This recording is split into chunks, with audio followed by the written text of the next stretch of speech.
The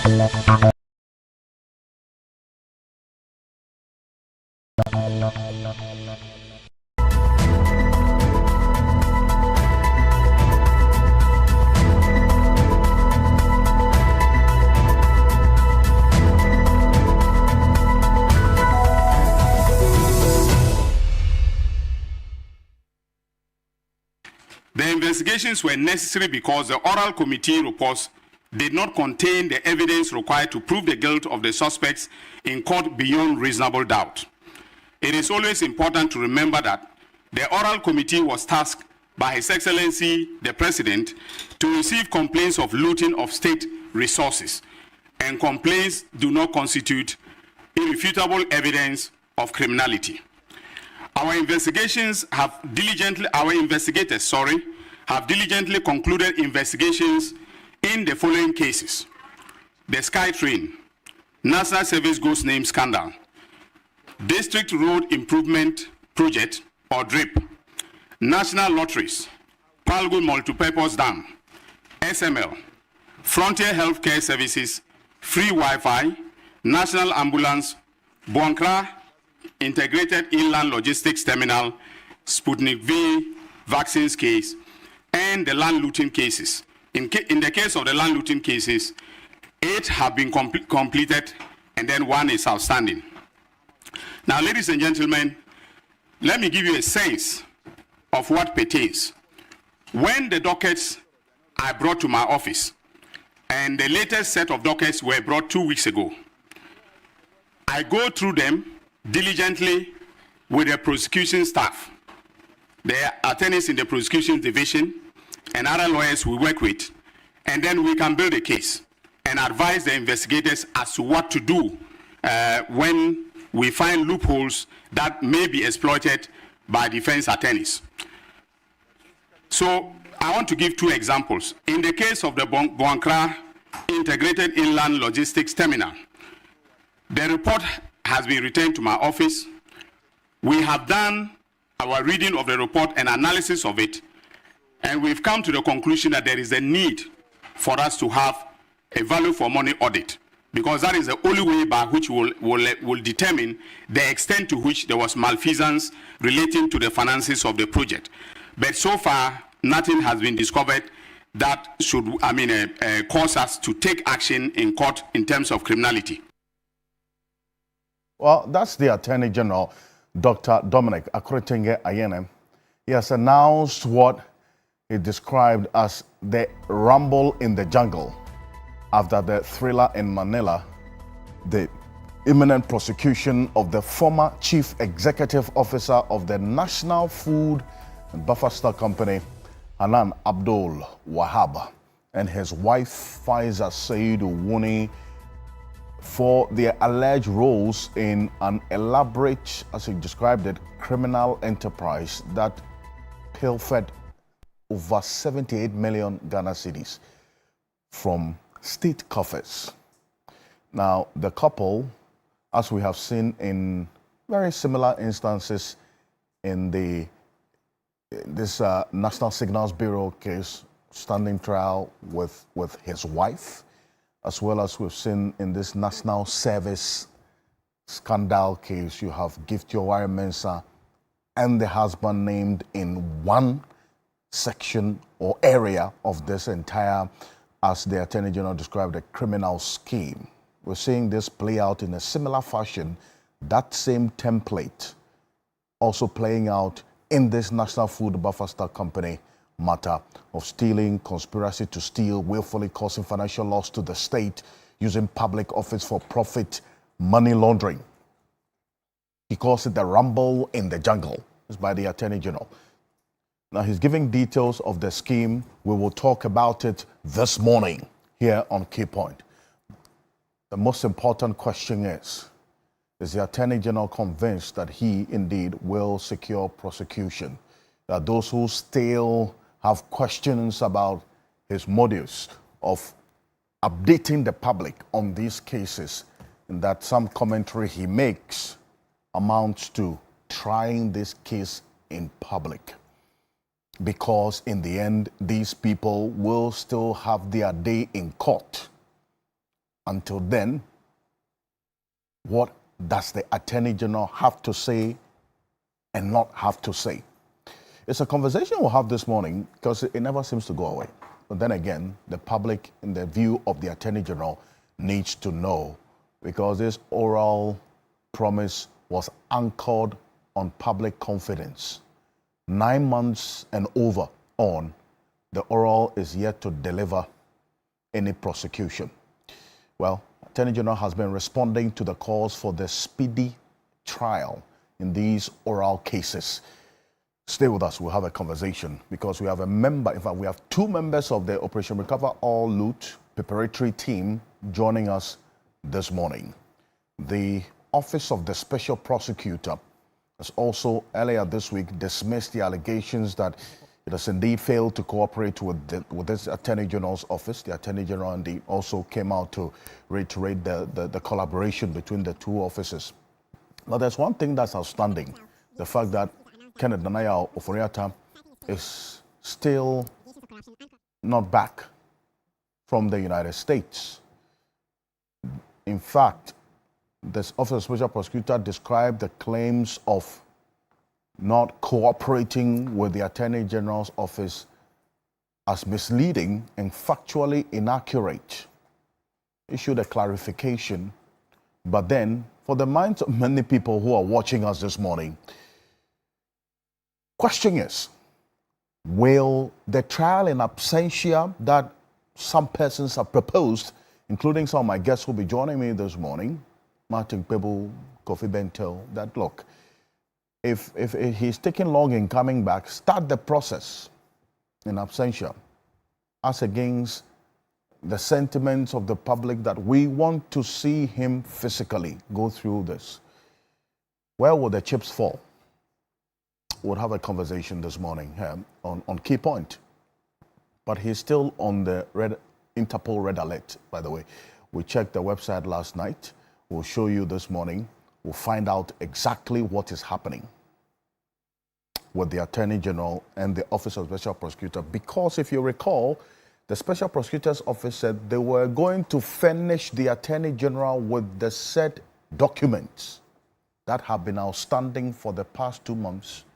They will give it to the AG's office this week, before the end of the week, right? So we'll get an update on that this morning. So stay with us here on Key Point. We're still mourning. Today is day 2 of the 3 days of mourning of the passing of Nana Konadu Ajuman Rawlings, the first Lady of the Fourth Republic, the longest serving First Lady of the Republic of Ghana, and a towering figure in our politics that we cannot forget. She's earned her place in our history, and we would give her that reverence this morning. So, you'll see my guests all complementing the mood of the nation in mourning. We'll have poll tracker right after this quick break, so stay with us. Musa Dankwa is joining us after this quick break. He has a message from the NPP delegates that he polled in the latest poll that he released just about 24 hours ago. My name is Alfred Ocansey. Welcome. This is Key Point on TV3. We're live on 3FM 92.7, also on TV3 Ghana on Facebook, and on DSTV channel 279. We're all across the world on 3news.com. We're on 3FM 92.7 and a number of radio stations across the country. We're also on the Voice of London radio in the heart of the City of London, the Voice of London television. Stay with us. We'll be back shortly after this quick break. We're zooming straight into the poll tracker. Welcome.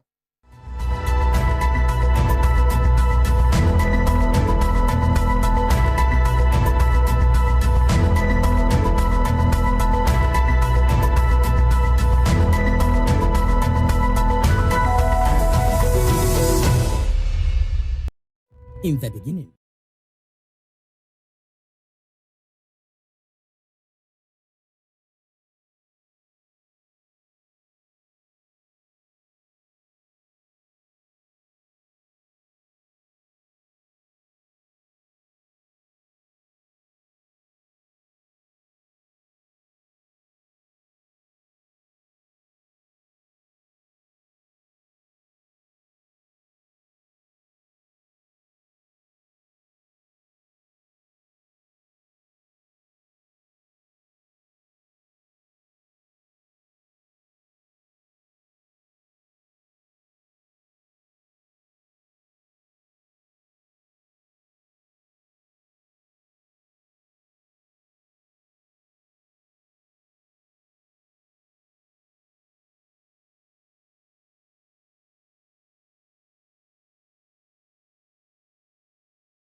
Broadcasting from the Takoradi Market Circle. From the heart of the Upper West Regional Capital. From the heart of the Ashanti Kingdom. Reporting from Sunyani.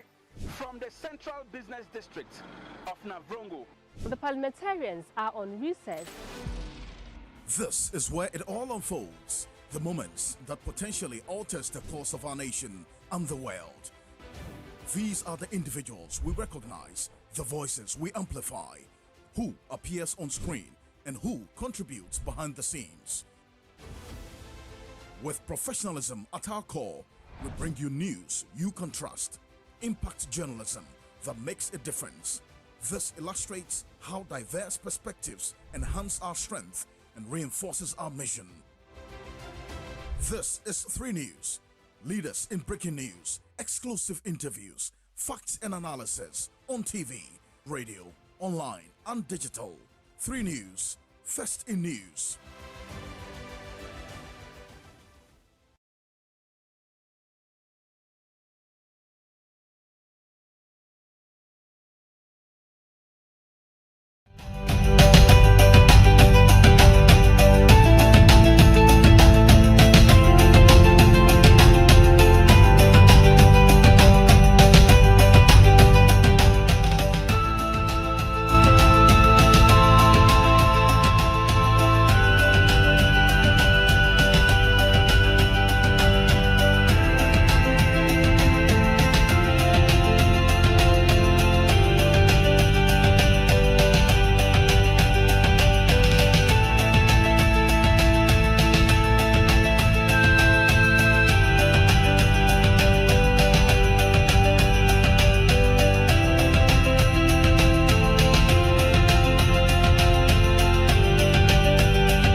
Welcome back. This is Keep On TV3. We're live on 3FM 92.7, also on TV3 Ghana on Facebook, on DSTV channel 279. We're all across the world on 3news.com. This is the Poll Tracker. This segment of the show is a data-driven conversation where you can follow every step of the way with the most verifiable data, publicly verifiable data that you can find. This is the latest from, it's a message, the latest message from NPP delegates from the poll that Musa Dankwa conducted to the 5 persons who want to lead the party going into the 2028 elections. Very interesting development in this poll that was put out just about 24 hours ago.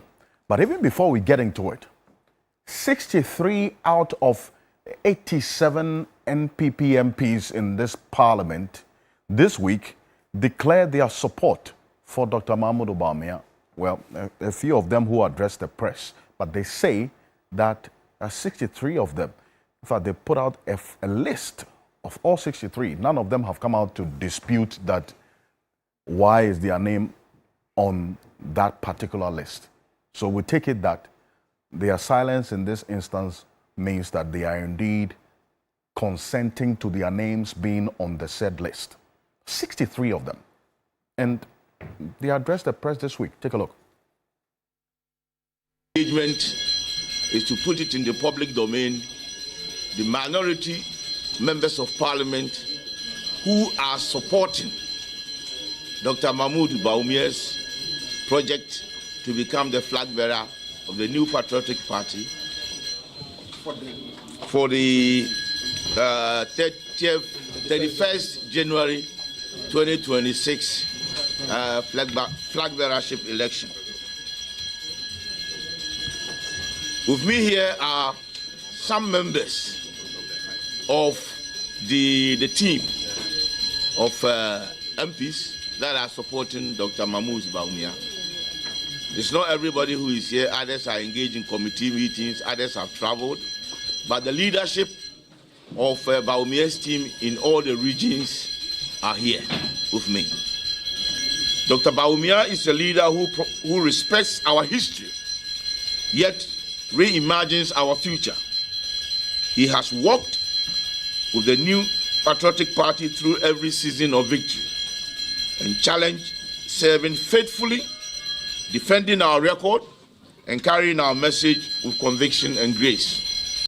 Oh, it was flanked by quite a number of them. Hassan Tampoli, Samia Wuku, Kwabena Chirimensa, they're all in there. The Takrady Member of Parliament, the former regional minister, for that matter. And some very interesting names in there, making up the 63. But this latest poll from Musa Dankwa, that polled a number of the NPP delegates, 2,643. Because he has a confidence level. He says he's confident, 99%. That's his confidence level. And if you look at this 2,643 sample size, this is how it was spread across all 16 regions. We'll put it on the screen. And in fact, the Greater Accra region has the highest share of the delegates that were polled, 527, followed closely by the Ashanti region, 473. We've had this conversation as to why the Greater Accra region always has a chunk of the respondents to surveys that Musa Dankwa does, and rightly so. The Greater Accra region is critical and crucial to outcome of elections in this country, the economic hub of the country, and we go into elections in this country. It's all about the economy, the bread and butter issue. So you want to test the pulse of the people in the heart of the economic heartbeat of the nation, Greater Accra region. Ashanti region follows because that's the stronghold of the MPP. You have quite a number of them as well, the delegates responding to this survey. Eastern region 243, and then it follows in that order, with the Savannah region having the least of respondents. It's the least of respondents in there. But you think about it, that's the home region of Dr. Mahmoud Bawumia. It's a very interesting picture that you see. on this delegates, national delegates poll tracking by Global Info Analytics, 2,643 of them with a confidence level of 99%. Musa Dankwa is the global lead researcher for the Global Info Analytics. And he's joining us on Zoom because he is doing the Lord's work outside Ghana. Mr. Dankwa, good morning. Good morning to you, Alfred. I hope all is well where you are. By His grace, we're doing very well. Thank you. Perfect. You are saying that you are 99% confident that if elections were held today amongst that's the NPP delegates going to the polls to elect their flag bearer, the outcome of this, your latest poll, will be reflective of what will be the case at the end of the day. Alfred, thank you very much for having me. Largely so, with the exception that you would have to assess the voting intention of those people who are saying they are undecided and those who say they will not disclose, so that the outcome of the actual election will reflect the analysis. But so far, what we are saying is that if you do a poll in the MP primary today, those who will openly say they are voting for A or B, Mahmoud Bawumia is on 44%. I see. And this is what you talk about, right? Who would you vote for to lead NPP in 2028? This is the straight question you asked them. The respondents, 44%, Dr. Mahmoud Bawumia. Kennedy Ohenia Japan, 19%. And then Dr. Brian Echampong, 5%. And then you have the others, 1%, Kwabena Japan, and Dr. Yause Aduchum. But what is interesting here is not the headline, figures that you give to them, the percentages that you give to them. It is the growing bracket of undisclosed and undecided voters. I mean, I still struggle to put my mind to why we continuously have this huge percentage of undecided and undisclosed delegates. What does that mean? First of all, let's establish the distinction between undecided and undisclosed. What does it mean? Right. If a delegate say he's not disclosing, it means that he has made up his mind about who he intends to vote for, but he doesn't want to tell us for one reason or the other. And even though it is high, in the same poll we did about 2 years ago during the last primaries, that number was about 19%. Because at the time, the MPP was in government and the incumbency whip was whipping, the people were scared. Now, though they are saying they will not disclose, the level of not disclosure has reduced drastically. Still, a bit of incumbency issues there. And we believe those people are largely candidate voters.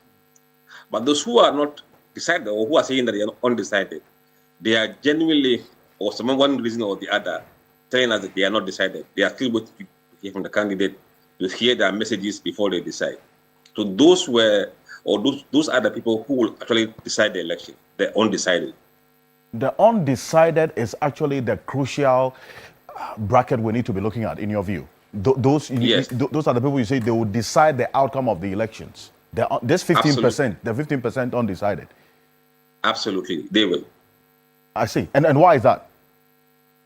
Because look, if you can add those who are not disclosing, about 95% of them will vote for Kennedy at Japan. So if you add that number to Kennedy, he will probably be around 34, 33, thereabout. And Bawumia will be on 44 or 45. Then you decide, how is this 12% or this 12 or 15%, 15%, where would they head to? If they head Kennedy in a landslide, then they will win. But if they go to Bawumia by a small proportion, he wins. So Kennedy has a lot more work to do to take him over the 50% plus one that Bawumia does. I see. Because if clearly they are all below the 50%. So that if things remain this way, then that's why you went ahead to test the pulse of a runoff if there's a runoff? Because as things stand now, nobody is above 50%. And, No. and if you say that a chunk of the undisclosed voter bracket of 15% that most of them you say are Ken supporters, and you stand by that? That this 15% Yes, I think undisclosed, so. a number of them are Kennedy Ohinie Japan supporters. Yes. This is because if you look at what we did in the last election, the MPP primaries, almost or nearly all those people who were saying they are undecided went for Kennedy. So if we add that number of undecided at the time plus what Kennedy got in the poll, that gave Kennedy 37%. And we are seeing the same pattern happening. I see. And if all things being equal, that 50% is added to the 19. It gives him, I mean, just for the benefit of analysis, 34%. an appreciable, percentage, one that he can hang on to some level of hope, because Yes, that will push him to 34%. 34%. But he should have been probably around 38% if it wasn't for Brian Achampong, Kobina Japan, and Edichum. Those numbers that had gone to Brian Achampong and the other candidate could have gone to Kennedy Japan. I see. But here's where the big story is. I mean, for me, the big takeaway in this latest, because this 44% that you put out is actually a reduction, right, in the Dr. Mahmoud Bawumia allocation or the persons who said they would vote for him if elections were held. In September, when you did the poll, the respondents, 47% of them said they would vote for Dr. Mahmoud Bawumia if elections were held, right, in September. 1 month on, it reduced by 3% to 44%. And Kennedy Japan is gaining 2% out of the 3 and is inched from 17% to 19% 1 month on. Dr. Mahmoud Bawumia has lost 3%, 47% to 44% 1 month on. Did you drill down this data to find out what's working against Dr. Mahmoud Bawumia? No, before we go to that, you have to go back and see where did Dr. Bawumia's 3% reduction go to? And where did Brian Achampong and Kennedy got their 2% from? Bawumia's number that he lost did not go to Kennedy or Brian. They went to undecided. So they pushed up those who are undecided for Bawumia, it goes up. But then Kennedy's support came from those who were also saying not decided. So he gained a bit from undecided, and Bawumia lost a bit to undecided. Now, if it had gone to Kennedy directly from Bawumia, then you can see or say that Bawumia is under threat from this candidate. At the moment, his numbers are moving from his column to undecided, whereas Kennedy's gains are coming from those who are boldly declaring their intention now, who are getting the numbers from him. No, so in fact, I was going to ask that question, and the answer you're giving to the that last statement you made, because if Kennedy Japan is not gaining from Bawumia's loss, or none of the other 4 are gaining from the loss of Dr. Mahmoud Bawumia, but then we see Brian Achampong go up by 2%, Kennedy Japan go up by 2%. Where are they getting all of that from? Those who were not disclosing before are now disclosing for them. So, I see. They now have the confidence to come out to say, this is the person I'm voting for. Yes, it's because one MPP is not in government. That's why those who are not disclosing, the number has reduced compared to the last election. I see. But this runoff picture also still doesn't answer the question of solving the runoff puzzle, because there's still not any one of them going beyond 50%. No. You can see that Bawumia is around 46% in the runoff, and Kennedy goes up a bit. But at the same time, as I said, if you add those undisclosed to Kennedy, he is still not above 50%. So again, those who are undecided will decide. And from that point, Bawumia is in a very good shape. He only needs 4% or 5% to cross above the 50% plus 1. Kennedy needs a lot more. I see. How do you would you respond to already those who have started putting questions up to this poll that, it's you're giving a very inconsistent picture. That's one of the reactions to this latest poll 24 hours on. Why are you doing that?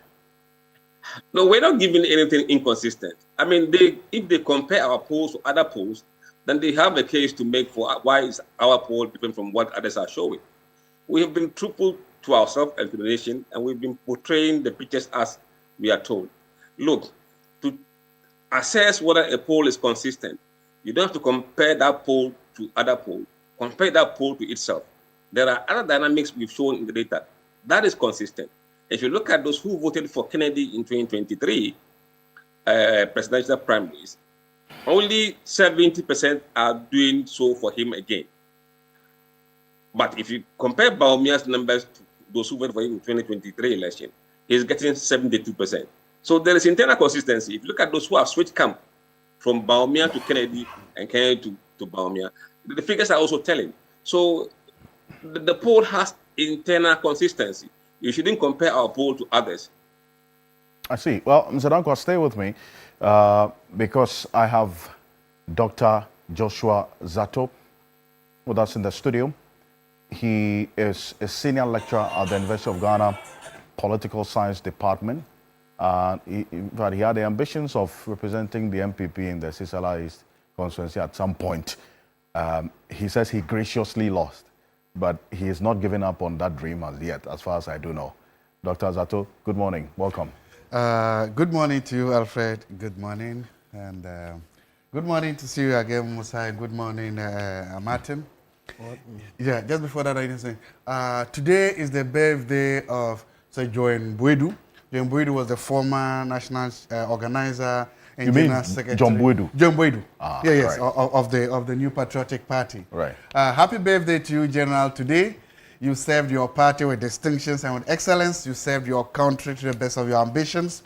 I wish you the very best for yourself today. There are a lot of young people in Ghana, young politicians looking up to you, learned a lot from you, are still hoping to learn a lot from you. Enjoy your birthday, General, and I wish you the very best today. Thank you, General. God bless you. Thank you. Thank you. Wonderful. Thank you. You zoom in. Let me acknowledge the presence of Martin Pebu, is also private legal practitioner, a member of the Operation Recover All Loot preparatory team. They've wrapped up their work, but their work is on the table for discussion this morning. And as expected, he is draped in black, but with style. That's a fight trouble for me. Yes. So we are all mourning, right? May Nana Kunedu Ajima Rollins so rest in perfect peace. God knows best. So we wish the family the strength, the courage, and everything it takes for them to go through these difficult times. Right. Yeah, so Mr. Ocansey, as usual, let me do a few of the rituals. Number one, we want to, as usual, remind men above 40 to go do the prostate cancer test, the PSA. Yes, because as I've told you, we've lost too many men who should have known better, should have tested earlier, and they didn't. So please, men above 40, if you spend about 1,200, you'll be good. You get a test done, you know what has to be done. The doctors will take good care of you. Don't stay till it's too late, right? Then secondly, the audit service, they are doing some audits in the schools and colleges and the district assemblies. This year, the audit service, please, we are watching. Last year in the Upper East region, there were allegations of, massaging the reports, bribery here and there, and then eventually it turned out that we couldn't get the hardcore evidence. But you see, once those kind of stories came out, it's implanted in our heads. So if you Google, you will find those stories that contributions for auditors scandal. Ghana Audit Service demands explanation from GES director. Media without borders. So it was a story that broke last year, etc. So please, audit service, make sure you do a very good job. Especially we are watching in the Upper East region. Media without borders, Gatti. He'll be watching. They are doing private investigations. So if you don't do the work well, there will be trouble. This time with hardcore evidence. Okay.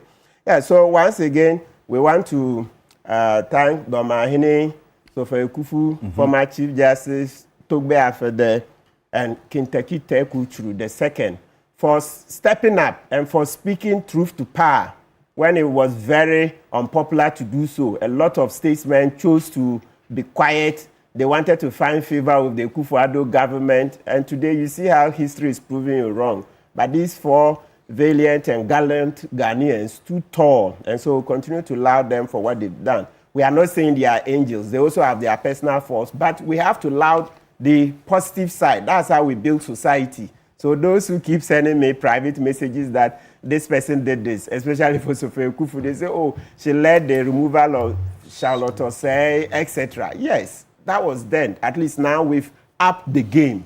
We've upped the game. So we are all making progress. It's what do you call it? Work in progress. And then, of course, let's mention the 52.5 billion matter that Kofi Afulu has reported to the OSP. OSP, we are waiting. We hope that you get to the bottom of the matter. Right. Because how can 52.5 billion, 52.5 billion Ghana cedis disappear from GCB account to unknown sources? And then more than 4 years on, Auditor General, you can't give an account, and yet you are there with Jemima running the show single-handedly without the board functioning well. Come on, you know. Okay, and then of course, Kofi Afulu, who did the report, now he's been made board chairman of FIC. So Kofi Afulu, congratulations. We hope you do a good job there. Do a good job. Okay, all right. It's important, and I thank you, Lawyer Martin Pebo, for this as well. But then again, this is what we're talking about. And Mr. Dankwa, before I get to Dr. Joshua Zato, you have 63 out of the 87 NPP MPs coming out to declare their support for Dr. Mahmoud Bawumia. I mean, that's instructive, is it not? I mean, that is not to say that all the delegates in their constituencies will vote for who they have declared their support for, but it's an instructive development, at least for the optics, isn't it? Yes, it is. You must have a command of the parliamentary caucuses of your party.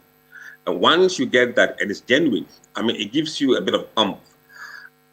These MPs have their own followers, they have their own connection. They will be able to help their campaign in reaching out to their own constituents, even when the candidates are not in those areas. So it helps. Dr. Zato, this is a very interesting development, is it not? I mean, because now the big takeaway is that 3% loss, quote unquote, for Dr. Mahmoud Bawumia if elections were held today. He's explained why. But then again, looking at how things have played out from at least the last 1 month, 3% is enough to change the dynamics, isn't it? Thank you very much, Alfred, and once again, thank you to our viewers. And good morning, Musa. I like polls, especially when we are in a political season. These polls enable us to engage in a more scientific analysis and discussions of things. The polls allow us to sometimes keep away the noise, the chatter, and then focus on data and see how that data is able to help us to make more intelligent and scientific-based analysis. And so far, looking at this data, it goes to reinforce something that is very clear. The data clearly supports the fact that His Excellency Dr. Mahmoud Bawumia will win the NPP primaries emphatically. The data clearly shows that he is in that sweet spot where he hopes to be in, where his supporters are not too ambitious, over happy, and become complacent. And then they are not also in a bad place where they give up. He's in that sweet spot where he wants them to be, that they are fired up, they are energized. And the data clearly shows that. I will tell you why. If you go back to 2023 and see the last time Musa Dakwa did a similar survey, you can ask yourself, where was His Excellency Dr. Bawumia 3 months to the NPP primaries? You can ask yourself the same question. And I have the tracking analysis here. In September what's the name? Of 2023, 3 months to the November primaries, Dr. Bawumia was around the same time, around 44%. 3 months to the NPP primaries the last time, Dr. Bawumia was around the same time or the same figure. 2, 3 months to the NPP primaries in 2023, The same figures, undecided and undisclosed, were almost similar. Undisclosed, non-disclosed was 14, undecided was 18. So similar figures, that's almost 30% similar.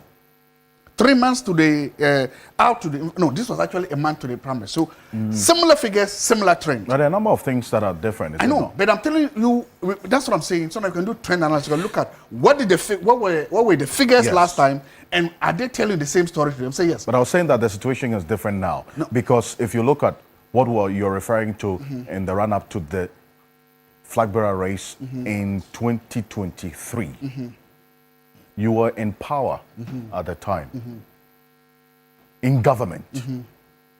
Now you are in opposition. Yeah. That is a major development that influences outcomes. Yes, it doesn't matter, but that doesn't still mean that it doesn't mean that the data. I'm just talking about the data that we had. Okay.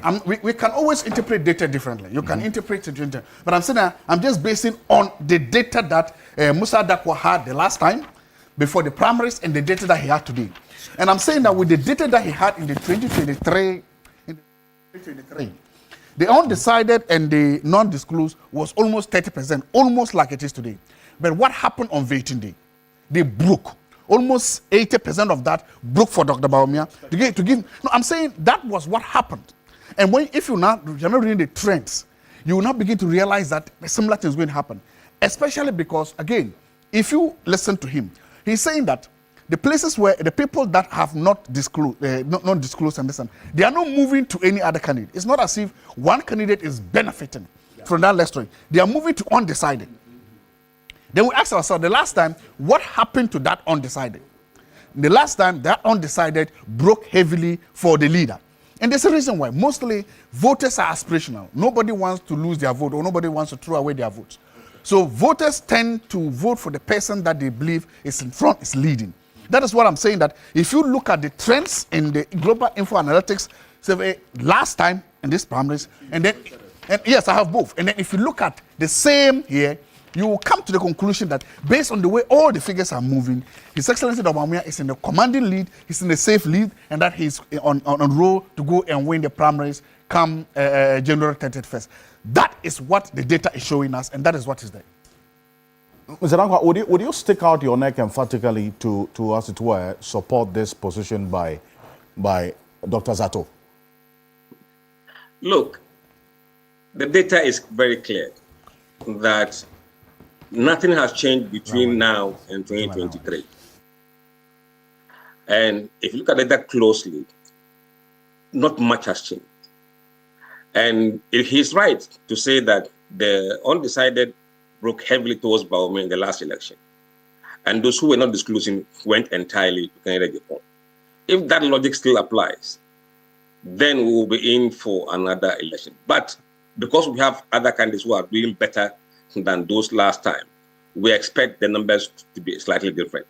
But based on this data, Bawumia is on top and likely could win the primaries.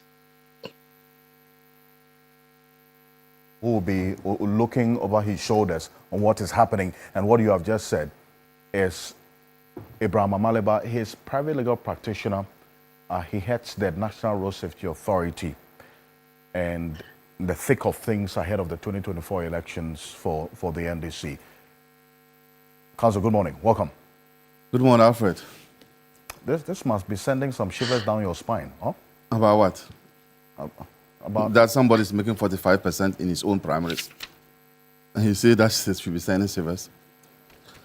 I think that instead of fighting the statistics, like my brother here is doing, the MPP should rather, and for that matter, the flag bearer aspirants should rather focus on their campaigns and leave these statistics to speak for themselves. But on the ground, they can change things rather than appearing to be fighting what Dankwa is doing. I think that there's no need to fight statistics. What you can do is to meet the delegates and turn over things. If Bawumia is doing 45%, or is it 44%, it speaks bad of his campaign. That's amongst the 2,643 delegates. No, somebody who had the backing of the the establishment in the last elections should now be doing 44%, it's a clear indication that, but for the establishment the last time, he couldn't have even won the elections. That's how you look at it. Really? He had the support of the establishment the last time. This time, he's doing 44 without the establishment, and you think that it is good? It's not good. So that's how you interpret this data that you are seeing? Yeah. Look at the man's campaign last time. He was flying. What do you mean by he was flying? He was the favorite of the establishment. That's what I mean by he was flying. You get my point? Today, there's no establishment behind him. And he's struggling with 44%. That's just not true. You don't even know that. You don't even have the data. He's struggling with 44%. Have you seen the data? If you are a front runner, check. All those who are front runners, they make above 50%. You got my point? So if you have a 44% today, it is not good for Bawumia. Well, Dr. Zato thinks otherwise. This is a clear reflection. You had Musa Danko as well. He's in commanding lead. If things remain this way, that's all things being equal. Let me help Abraham. You don't understand the data. One, I'm just telling you. I don't want you to help me. Don't help me here. I'll help you. It is my time. You need help. You were talking when I came. When you realize restrain him. Okay. Bawumia is where restrain him. Restrain him. I don't need your help. You make convoluted arguments here. Hold on. You make convoluted arguments here. Help him. Say he doesn't need. So I don't need your help. Okay, now look at 15% undecided, and look at 15% undisclosed. Normally, these figures, if they finally make up their mind, will not go to the front runner. You get me? So the front runner who is at 44% now, which is Dr. Bawumia, is a bad testament for him. Thank you. You see, what he just said, that is just wrong. That is not, myself and Musa, we just conclude that. In the last time, this was where Bawumia was sitting, 44, in 2023, even with the establishment. At the end of the day, this undisclosed on this, they broke for him by over 70%. That was what happened the last time. That was a trend analysis. So that's what I'm saying. Let me teach you something. They say where he was last year is where he is today. And the data for the last time told us that 3 months after the election, he was around 44. He ended up winning over 60%. Okay. And the same figures. And 3 months after the election, undecided, undisclosed was also almost 30%, just like they are today. So Musa, we just agreed with Musa Dako that in fact, if you look very well, you see that the numbers and they are just replicating themselves. That's the way they were. And how did they finally end? That's the way you read statistics. You look at what it was, and then you look at where it is going, and then you then come to understand that Musa Dako made a point, and that is the point. Almost all the undisclosed, a good number of them were government appointees. So they didn't want to come, and they wanted to keep this air of what? Neutrality. That's my argument. Okay. If you look at today, that's your argument. Yes. Almost all of them. Okay. Almost all of them have now come, are now eligible to vote. But most of them are still, some of them are former regional ministers, former MCs. They still hold government positions. So some of them still want to keep this veneer of but the history and the track record and the transition tells you that clearly Dr. Bawumia, if this even stays like that, he's going to do at least the 61% again. That's the minimum. And that is what statistics should show. You don't understand the statistics. Hold on. You've not done this. You cannot come to that conclusion. Hold on. That conclusion you had was what? Okay, well, you know what? You have a different view. Look. Okay, so look. I'll come to you. You have a different view. It doesn't necessarily mean that his understanding of it is warped. Okay, it's not warped. But there's because of the intellectual discourse, you don't discredit with those words. Agree. You'd want to withdraw that, right? Sorry, withdraw. But here's the statistics. Thank you. All right. No, I think point of view, please. It is warped logic. You have also just... I'll give him his own dose. No. He has just withdrawn that. It is warped logic to think that you have a superior argument. Just for some decorum here, he just withdrew that. Let's go on that same path and don't digress. So let's... Take this your things away from you. Look, just make your point. The point is that Dr. Bawumia, as a front runner, shouldn't be doing 44%. That's my argument. Whether it was in the last elections or these elections, Bawumia, as a front runner, shouldn't be doing 44%. Because Bawumia had all the support, from the establishment. Today, if Baumia is doing 44%, I feel that he's not a favorite for the people. Now, I heard Dankwa when I was coming in saying that if the undisclosed and the undecided votes massively for Kennedy Ajapong, then he can upstage Baumia. You heard that? You heard what he said on that? Yes. So I am saying that as we see it today now, as we are looking at the figures now, it is not yet Uhuru for Baumia. Okay. That's my point. Well, but that's your view, okay? Dr. Zato also has his own view that in reading the statistics through his lenses, it's an emphatic win for Dr. Baumia. You're entitled to your own views. But Mr. Dankwa, who is responsible for what we are even debating, I'll come to you on it because your position has been quite consistent over the last few weeks.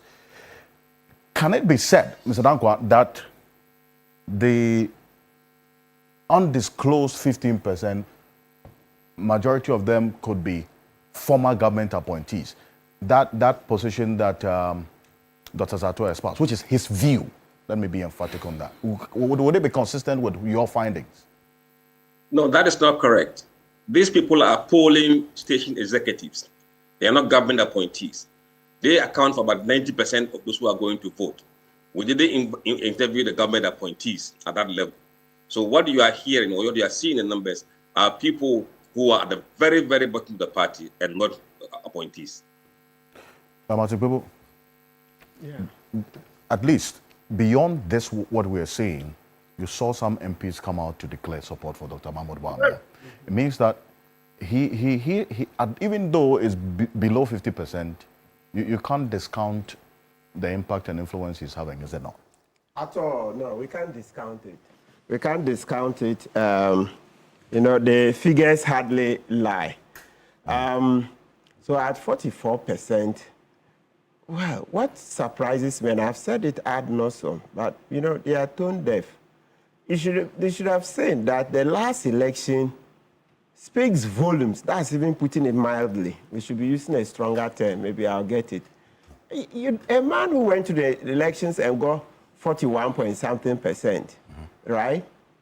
And the context is that he had supported President Kufuor to unleash terror, famine, death, so much misery on Ghanaians. Such a candidate doesn't appeal to the voter. You see, what we should be looking at is, do you have a candidate who appeal to floating voters like me? That is where they should be looking at. And so this one is like they are tickling themselves and laughing. Baumia won't appeal to floating voters. No. The large floating voter population. Yes, because absolutely. if you look at it, it's actually the floating voters who decide elections. Exactly. You see, you take it roughly that each party has about 45%. You see, even this time, Baumia did less. He got 41-point-something. So some MPP members even drifted this across, right? I mean, because largely, I'm happy that we see a political science, when they teach you generally, they will tell you that, look, each of the two biggest parties has roughly about 45%. So generally, now come down a bit to 40% now. So but even that is contested. Yeah. Because if you look at the register of both MPP and NDC, they don't have 2 million on over-registered. Yes, not everybody wants to be registered. Precisely. Not so they will have people who would be associated with the party, but not known members. Yes, because of party. their jobs most Those of the two, time. You need to make that distinction. Yes, so we are not talking about registers. No, the registers don't tell the full story, but we look at the election results. The two biggest political parties roughly sharing about 40, I mean, like taking about 90% of the voter population, right? So you have roughly the small parties and then those floating voters, about 10%, roughly. We're saying roughly. I mean, it could be more than that, roughly. Yes. But then, you see, that bracket is expanding. It's expanding. The floating voter bracket. Exactly. And so that is what the MPP should be looking at. So I keep telling you, I don't know how you can say they are fielding Baumia for, I mean, if he wins. It's just like giving NDC a cheap victory. Very cheap. Really? It will That's be a what you walk think? in the park. That's your view? Oh, yeah. It will be a walk in the park. Look, last week I said it well, people say it was too strong when I said Baumia will never be president of Ghana. I was just saying it as it should be said because it's so glaring that with the kind of economic mismanagement Baumia can't stand for himself. He's not a principled man. Why do you say that? Let me show you the NDA, common NDA. Baumia comes from the north. The time I just saw that Baumia is spineless is that Baumia, you come from the north. NDA. Professor Anamzoya, then Dr. Anamzoya wrote to you that, look, people are stealing funds from NDA. Your own north, where you come from, they are stealing funds from NDA. Baumia did nothing. Anamzoya was just lucky that somehow he found me, and then I took the case to the OSP. Today, the 4 persons are before court. At least OSP is done very well. We've crossed the prima facie stage, so now they've opened their defenses. Right. We've not said they are guilty. Nobody can say so. It's the judge who will say so. But we are within our rights to say that our money was leaving for unlawful purposes. So we're eventually going to take about 21 million. So nobody's pronouncing guilt, but we're saying that where it was going, the contracts had been overinflated, etc. And then you remember Rosemont, the lady who worked with Baumia. Rosemont, is it Apia or something? The lady who, a few days to the elections, she came out, she worked with Baumia. She said Baumia can't stand firm. Anything they come, he tries to please everybody. And like they say, if you want to please everybody, then go sell ice cream. If you want to please everybody, go sell ice cream. So look, for me, the core thing is that once MPP came into power and Baumia couldn't deliver that economic magic, they said they would transform the economy within 18 months. What did Baumia think he was doing when he kept echoing that 18 months? And was it rocket science? All it took was for us to what? Ramp up agriculture. Yes, they brought planting for food and jobs, but it's not sufficient. Okay. It's not sufficient to cause that transformational change. And look, this structure of our economy has been there for decades. Though, yes, now services, over a decade now, services is bigger. It's bigger. It's the biggest chunk. But you can't run away from the fact that if you want to transform the Ghanaian economy, agriculture is pivotal because, look, we spend billions on what? Food, rice, oil, poultry. You see the Nkukon Kitinkiti project that the current government has introduced. That's a Feed Ghana. We hope with years it will do something. So please, the current administration too has to watch because they say they are doing Feed Ghana. They have to make sure that they put in enough resources to transform. Because so that's one of the areas which will influence your vote in 2028? Yes. But one thing too is very clear. Yes, economy, democracy, etc. Yes, I'll be very rational, is the performance. But so far from the track records, where Baumia is coming from, he's way behind. I don't know, because he's in opposition now. So I don't know what he can do to, overturn his own figures. So that's why the logic is that unless this current government performs worse than the Akufo-Addo Baumia administration, Baumia can't be president. And then by 2032, he'll be too old. 69, 70. We are not going to take chance. You see the Gen Zs, we want fresh blood. We want fresh blood. You consider yourself as Gen Z? So using Baumia for 2028, it doesn't add up because he doesn't stand a dog's chance. He doesn't stand because the figures they have, the economic mismanagement they unleashed on Ghanaians, that's why he'll be taken to 2028. So he's so tainted, he's not sellable. Baumia is not sellable. Well, you make that forceful point, but it still remains your view. Right. It's reflected in the elections. You see the 1.6 million votes difference. It tells you that they did far worse than JM did. Let's not forget, in 2016, we threw out JM. We're very clear that JM didn't qualify. He didn't have the necessary credentials to be president. Little did we know that we're going to have a worse set of candidates. That's Akufo-Addo and Baumia. So much so that now JM looked like an angel. So for JM to look like an angel and to win the 2024 election, that tells you the extent to which MPP sank this country. So they sank us because remember 2016, we're very clear that no, JM cannot leave this country. The same thing we're saying, no, we said this man is not qualified. This is Kwame Nkrumah's Ghana. We need men of stature, men who have, beaten a path, men who have succeeded in life, and Akufo-Addo appeared to be that person. No, it was all a hype. We brought in Akufo-Addo. Baumia made a few speeches. Like they say, talk is cheap. Now they say walk the talk, he couldn't walk. So if you want to see the extent to which MPP sank us, it's in one sentence. Jem, who in 2016 looked very horrible, very bad, now look like an angel. Okay. Well, Dr. Dato, two things. That in the view of Martin Gbebo, does it reflect a certain constituency of people that the only way the MPP will stand a chance, that's with Dr. Mahmoud Bawumia, is when this administration performs extremely worse than what you left us. So then that it would legitimize the comeback. Thank you. Essentially. I want to look at it. Sometimes, Matt, you say, we will not bring you and who? Matt, you have one vote, I have one vote, I have one vote. So say, I will not. And everybody knows, nobody expects you to vote for Bawumia. Nobody. And nobody expects you to advocate for him. So say, I will not. You used to say, we will not. It does, look, America just voted for an 80-year or 79-year-old vote. So if you say we the Gen Zs, you whom? And Donald Trump won the Gen Z vote. So say I will not vote for him. Everybody knows. Nobody expects to vote for him. That is one thing. Two, you said something about Agric. I'm happy you started there. Last year by this time, in Tumu, my hometown of Tumu, where we produce the best maize in Sisala land. If you sold one bag of fertilizer, maize, you can buy one bag of fertilizer. That was a fact. Today, you need at least 2 bags of maize to buy one fertilizer. What is the economic improvement there? What's the benefit there? So if you go and talk to farmers now, the economy that they left, is better than, in fact, not only that, if you go to Tumuna, there's a glut of maize in Sisala land, they can't get anybody to buy. So if you start with Agric, that Agric, whatever it is, it was better, the Agric economy was far better than the current economy they have too. There's also this theory wrong about the fact that the voting patterns depend upon how good or bad the government performs.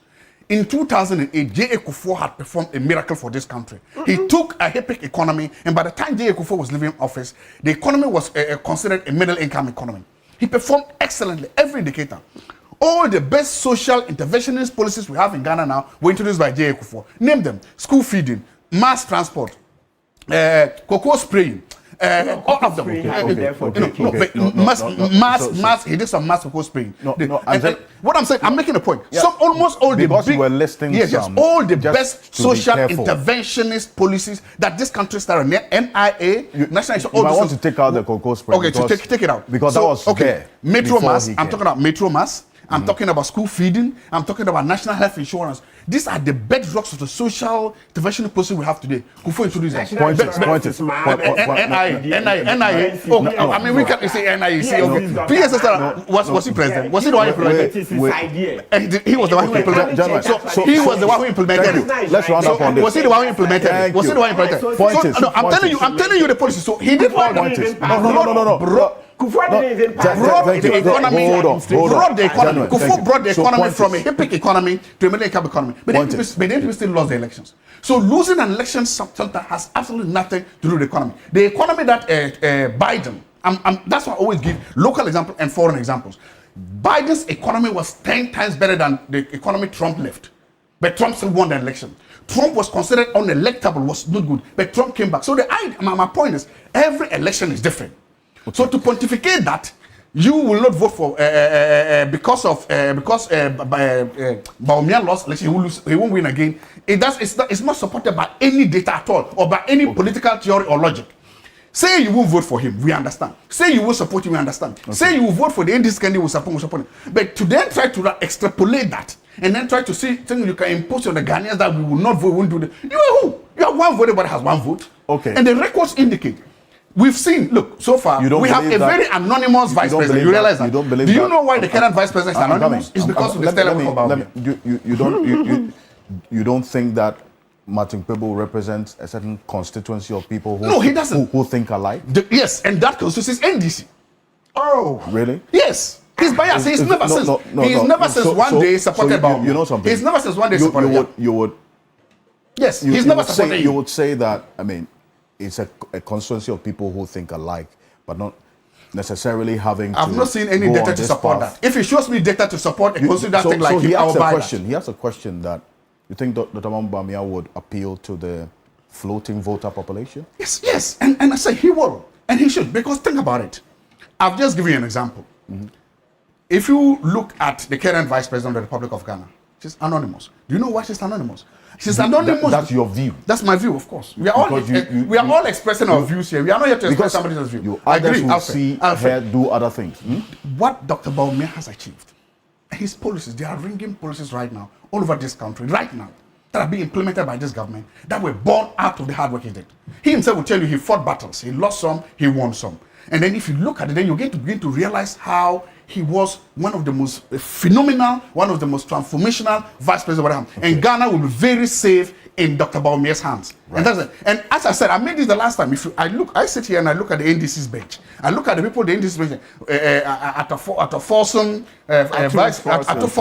the sitting vice president, Haruna Idrisu, General Mosquito. You yourself even said General Mosquito doesn't have the finance to be a president. You said something like, I know. Yeah. None of those stand a chance against Dr. Bawumia. His stellar performance, he will beat all of them. They are all lightweights and they are all rookies. Okay, thank you. Well, Alfred, Lawyer Amaleba, and I want to conclude on this because we need to go to the next Alfred, issue. maize, the price of maize is farm gate price of 100 kilograms maize is 450. 450 Ghana 450. From the height of 800 to 1,000 per bag in the last year. So if you say that maize is rather going up, in Techima market, it is stated here that the price of maize is 450 Ghana cedis at Techima Central Market in September 2026. Okay. So you don't come here and tell lies. What is the lies? Stop that. Stop. Can you rein him in? What is the lies I told? Can you rein him in? I said, can you rein him in? A bag of maize is below 400. Stop making noise. Okay, hold on. Stop that. Stop that. You cannot stop that. Hold on. You do lie. I said to you, I didn't say Techima. I'm not from Techima. Into a bag of maize is below 400. So you reference... Stop that. Stop that. Hold on. Gentlemen. I said you need to at least afford one. To afford one. Gentlemen. Can you behave? Thank you. One cannot buy you one. Thank you. One cannot buy you one. Let's maintain some decorum. No, you need two to buy one. So after you come onto this program, what do your students tell you? When you come on this way, you go back to class, what do they tell you? Stop misbehaving. So the point is that... Hold on. So you say, you reference... No. You referenced particular pricing. Good. No, but then again, it means that the cost of the maize per bag has reduced. So now people are able to buy cheaper.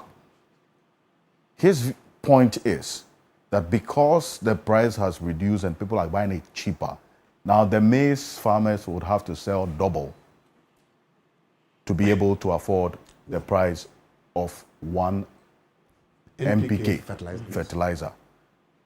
So do you want prices to come down or you want prices to go up? Exactly. So I just want, what kind of logic is that? The ordinary guy, what does he want? The logic of this thing doesn't add up. Yeah. Food prices used to be skyrocketing. Yeah. And in this country, we got to a point. It was a tipping point when people were calling on the military to rise up because the economy was tough. Now, you have prices coming down, and you have an academic sitting here and making convoluted arguments. Do people want prices to come down so they can have 3 square meals a day, or people want to be feeling hungry every day? Is it hunger we want, or we want to have food? So, for me, it is neither here nor there. If you think that fertilizer prices are going up, make your argument towards that one. Straight point. But don't compare food prices coming down to fertilizer. Why? It is clear that when prices are coming down and food prices are becoming to be cheap, then Ghanaians feel happy for that. I do not see how his argument about connecting to fertilizer, and I'm here to check, because even that one, when this guy says anything, you have to check whether that one too is true. But clearly, if you have a government that is doing well, as in the NDC now, consider the air of freedom that is blowing across this country. In fact, you land at Kotoka International Airport and you can feel the air of freedom. And compare that to the tension, the way Ghanaians were tensed in the previous administration. If the current administration even puts any animal there, wouldn't they vote for him? As compared to Bawumia, who was at the forefront. So forefront. So it's about, the whole thing is about how this government is performing. You would respect the sentiments of Ghanaians and say, if you put an animal there, nobody will vote for you. So I think you have to... Yeah, I'll withdraw that one. But I just want to tell you that if you put anybody from the NDC in that position, he will win the elections as against Dr. Bawumia. Particularly when it was Dr. Bawumia who spearheaded the hardships that Ghanaians faced. So this data that you are seeing, if Bawumia wins the elections from the MPP side, it is clearly going to be a walkover for the NDC. And I think that's where Martin is coming from. But I will be happy when that happens. Because Martin is cautioning them, they are not listening. But I will be happy as an NDC person that we need to have a walkover. And so, this data that you are seeing does not speak well for the MPP. Okay. Because the MPP cannot, with Bawumia, win the elections in 2028. If that's your verdict, Dr. Zato disagrees. I'll end this conversation with Musa Dankwa. Musa Dankwa, yes, it is indeed the case that different elections have, different influencing factors. But there's no way you can take out the economy at any point, is it not? Because yes, you would have even the candidate who is representing the party also play a role. Because then again, if the candidate is not one that would galvanize the base to come out to vote, it's all about the numbers. So if you don't get them out, you would lose. But the economy is an integral part of voter decision making, is it not? Absolutely right. In every election we've seen in this country, economy has been the number one issue, good or bad. When you ride on a very good economy, that tends to rub off the ruling government. If the economy is bad, they tend to be punished. If you look at the last election, there were three top issues that were bothering voters. One was economy, two was unemployment, three, education. And these were the reasons why MPP lost. On the first top two, they performed miserably.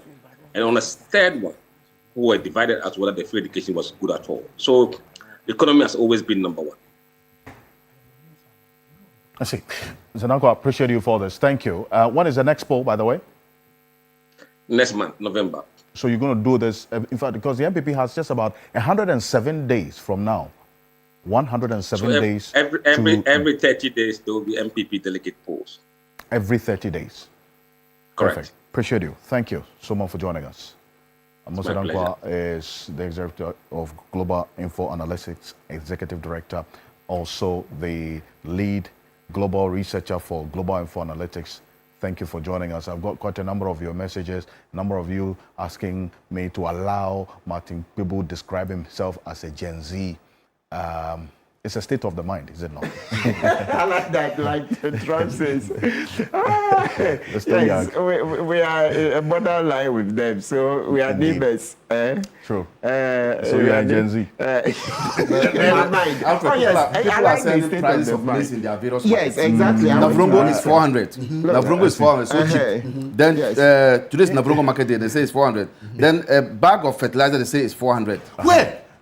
You see, bag of Yara. A bag of Yara is 4. Okay.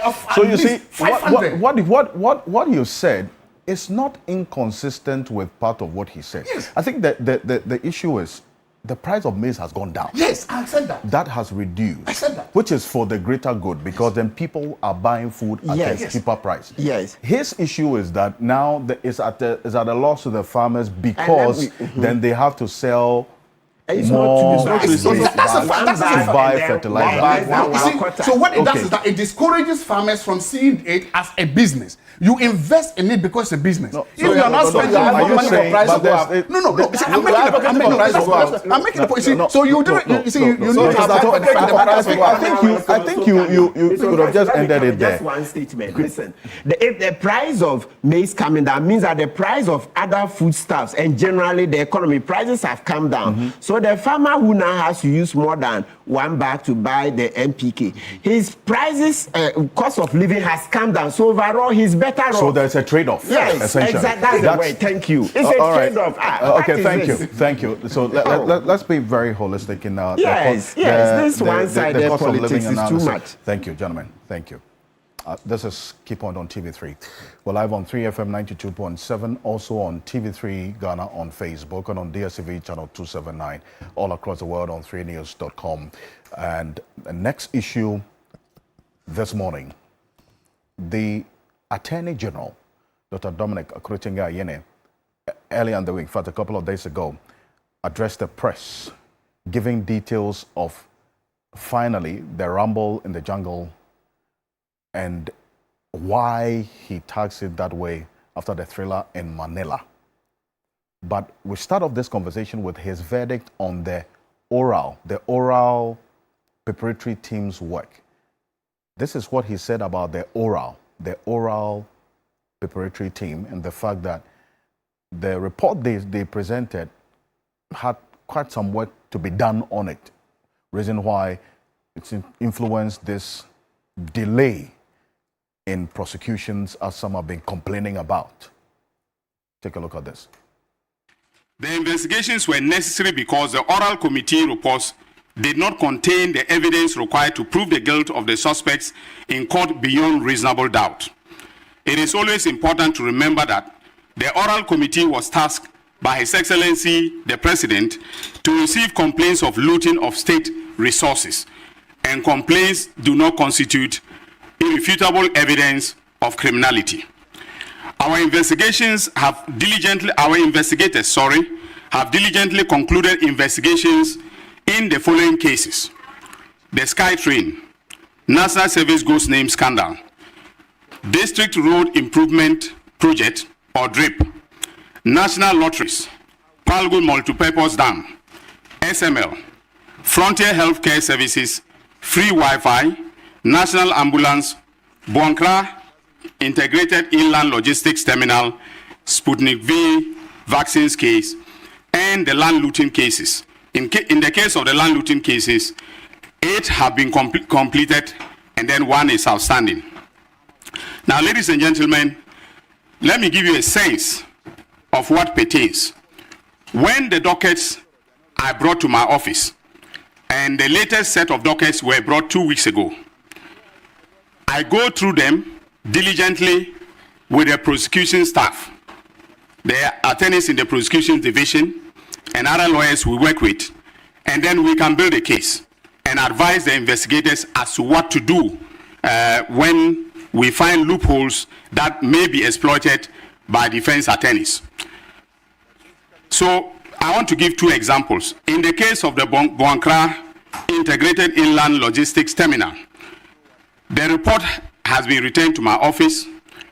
We have done our reading of the report and analysis of it, and we've come to the conclusion that there is a need for us to have a value for money audit, because that is the only way by which we'll determine the extent to which there was malfeasance relating to the finances of the project. The Attorney General there giving details of a number of cases so far that are under investigation, those that are on trial, and then also those that the cases have actually been concluded. And this is the picture that he painted. And some of the cases were not even captured in the oral report. I bet it that the National Signals Bureau, this case, Martin People, you're a member of the oral preparatory team. Yes. Was it captured in your report, the National Signals Bureau? No, that one, Dr. Ayini says Raymond Archer did it personally. Yes, okay, good. He said it publicly that it's Raymond Archer, Yoku Boss, who did it personally. Great. So it's the NSS was captured. Yeah. Yes. And then yes. SkyTrain. Yes. Yes. Good. So the 3 cases in trial, 2 out of the Barry Monacha is a member of Aura. He's Aura, so you're value just is the same. right. But it wasn't captured in there. I just wanted to establish yes. that. But then again, so there are 3 cases in trial now. That's the NSS SkyTrain, and then also you have the National Signals Bureau.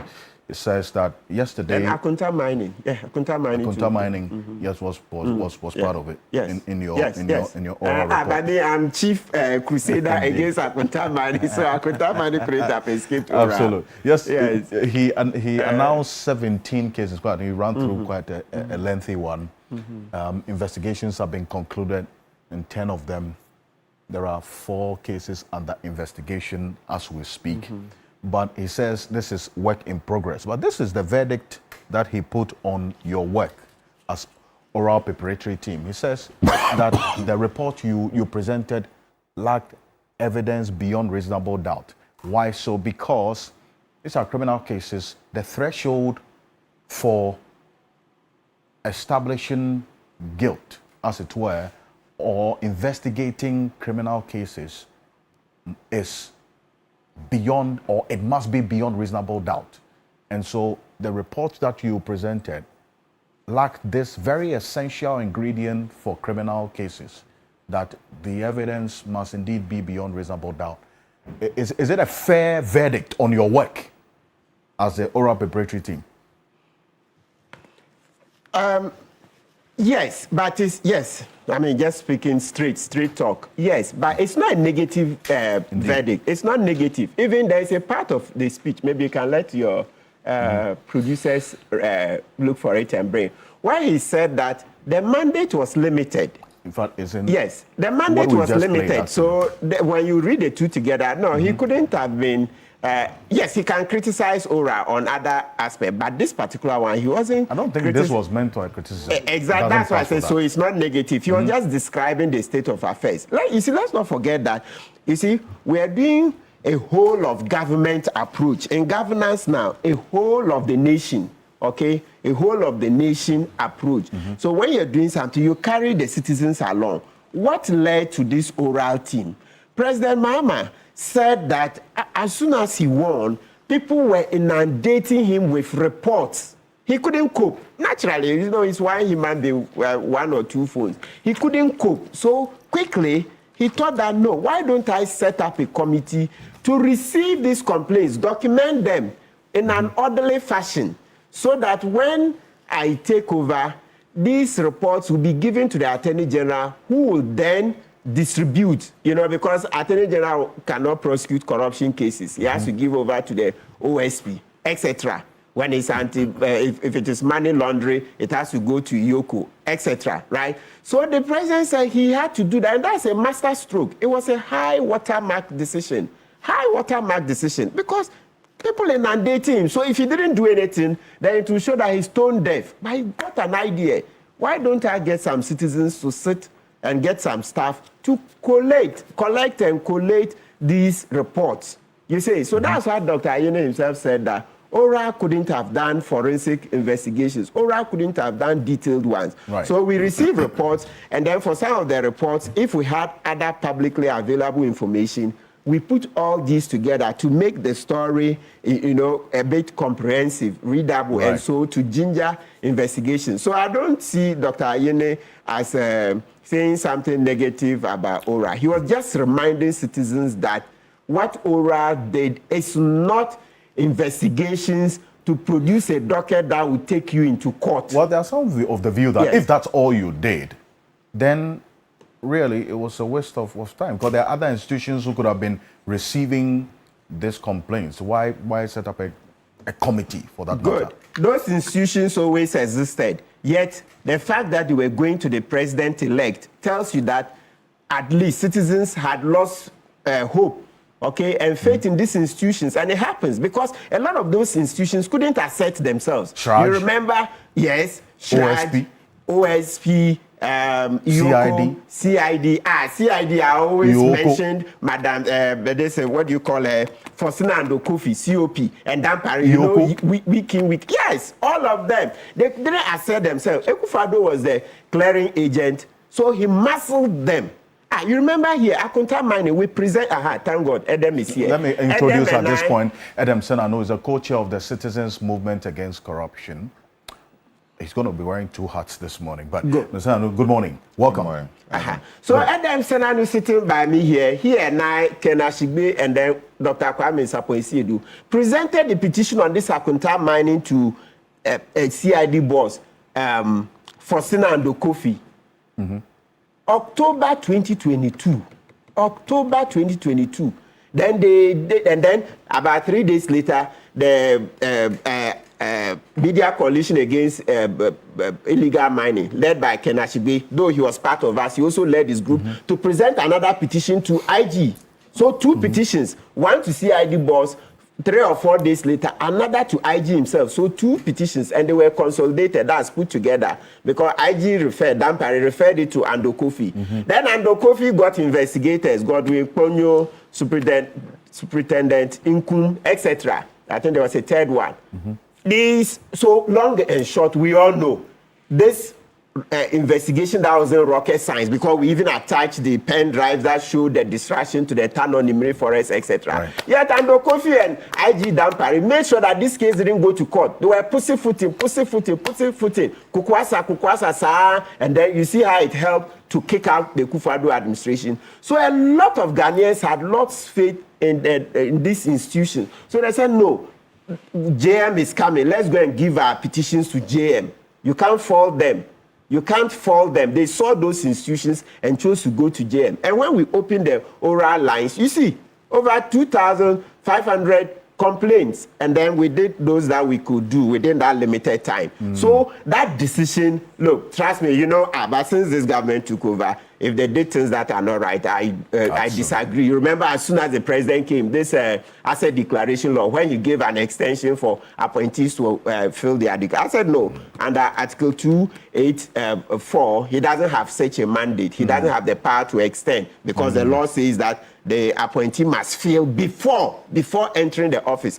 You know, a number of things. Bank of Ghana, the invading the home, the arrest warrant. I spoke against government 3 weeks ago. This Albert Dana Lababore, and then this one, what do you call him? The Gift to Waris case, Abronye's case. We can mention. So I'm the same person. So what I'm telling you that if it is wrong, I mean, my estimation, remember, I have limited knowledge. Yes. So if only I see it wrong, I'll say it. Okay. And I'm sure I'll continue to occupy this seat, because at least I've been that objective. I'm sure if I were pandering to NDC lines, Bana, you would have removed me and you will find a more credible candidate. So please, it's not lost on me. As for the decision of the president to create ORA, is high watermark. We filled in the vacuum at that time. Remember, when citizens are supporting you, it's only for a while. If they support you and you are not responding, if they find that you are tone deaf, they withdraw. And then you find it difficult to get them to rally behind you. So that's the president's stellar decision that, no, let me carry the citizens along, even though I don't have office. And we did it. Yeah, I saw it somewhere. Bafwe Wua said it was a waste of state resources, the MP, lawyer. I said, but where? We didn't take 1 Ghana cedis of government money. 1 Ghana cedis, not even fuel. With all your work on oral, not even water from government. No payment from government. No, we didn't. But you think we are foolish? No. I mean, counsel. When I say, sorry, let me withdraw. Yeah. We are wiser than that. I know that this seat, if I took 1 Ghana, even 1 Ghana, the rest of it, no, I'm a bit smarter than that. I won't. Small money, you won't get me. I won't take, because you pay a high price. Then it better be money that will change my life forever. But I mean, come on. Yes, I go and take like 100,000, 200,000. No, me. I may not have it to spend like that, but I won't take. You have to take transformational money. The one like the said he would transform the economy. All the members of the committee didn't take any. 1 Ghana cedi. Remember, at the time it was formed, ORA were appointed on the 18th of December. President Mahama was president-elect. He was not in office. Then he came into office. We handed over on the 10th of February. I'm telling you that even water from government, no. Water. A bottle of water from government, no. We are smarter than that. You know, as nation expect sacrifice, and we understood it. So the first day we met, We said, no, nobody's taking anything. Citizens are expecting sacrifice because... So how about the other person who worked with you? It's very clear that politics pays more than a lot of jobs. It's the most lucrative. Political appointment is far more lucrative than going into industry. So, and citizens don't like it. So it was very clear to me that if we took one Ghana and we all added them, within 1 minute we're done. I said, gentlemen, are we clear that nobody's going to take anything? Yeah, within a minute. That thing was shelled. That was, yes. Finished. How about the other persons who worked with you? No. All of them, sacrifices. I see. Yes, lawyers, okay? Yes, a whole lot of them. They are here. Lawyers and law students. Some of them have since, Kabute and Co have since graduated. Okay, Adanuti, Noah, and the other lawyers. Many. They all helped. Sacrifice. Sleepless nights. You mean Kabunate? Kabunate, yeah, he just graduated. Yes. Okay, great. Okay. I see. Dr. Sato, on this, it's going to be a graduated conversation. The verdict on oral, you've heard it from a member of the preparatory team, was not a waste of resources. It came in to fill a very critical gap at that time to ensure that people have the confidence to come up with information. The Attorney General is working on it, albeit, it says, in a slow but very effective pace. Thank you very much. First, I just want to say something. I'm quoting the Deputy Attorney General, said, Oral's 21 billion recovery figure not supported by evidence. That's something that the Deputy Attorney General is alleged to have said that it wasn't, okay? And then I have another statement here. All our data included garbage.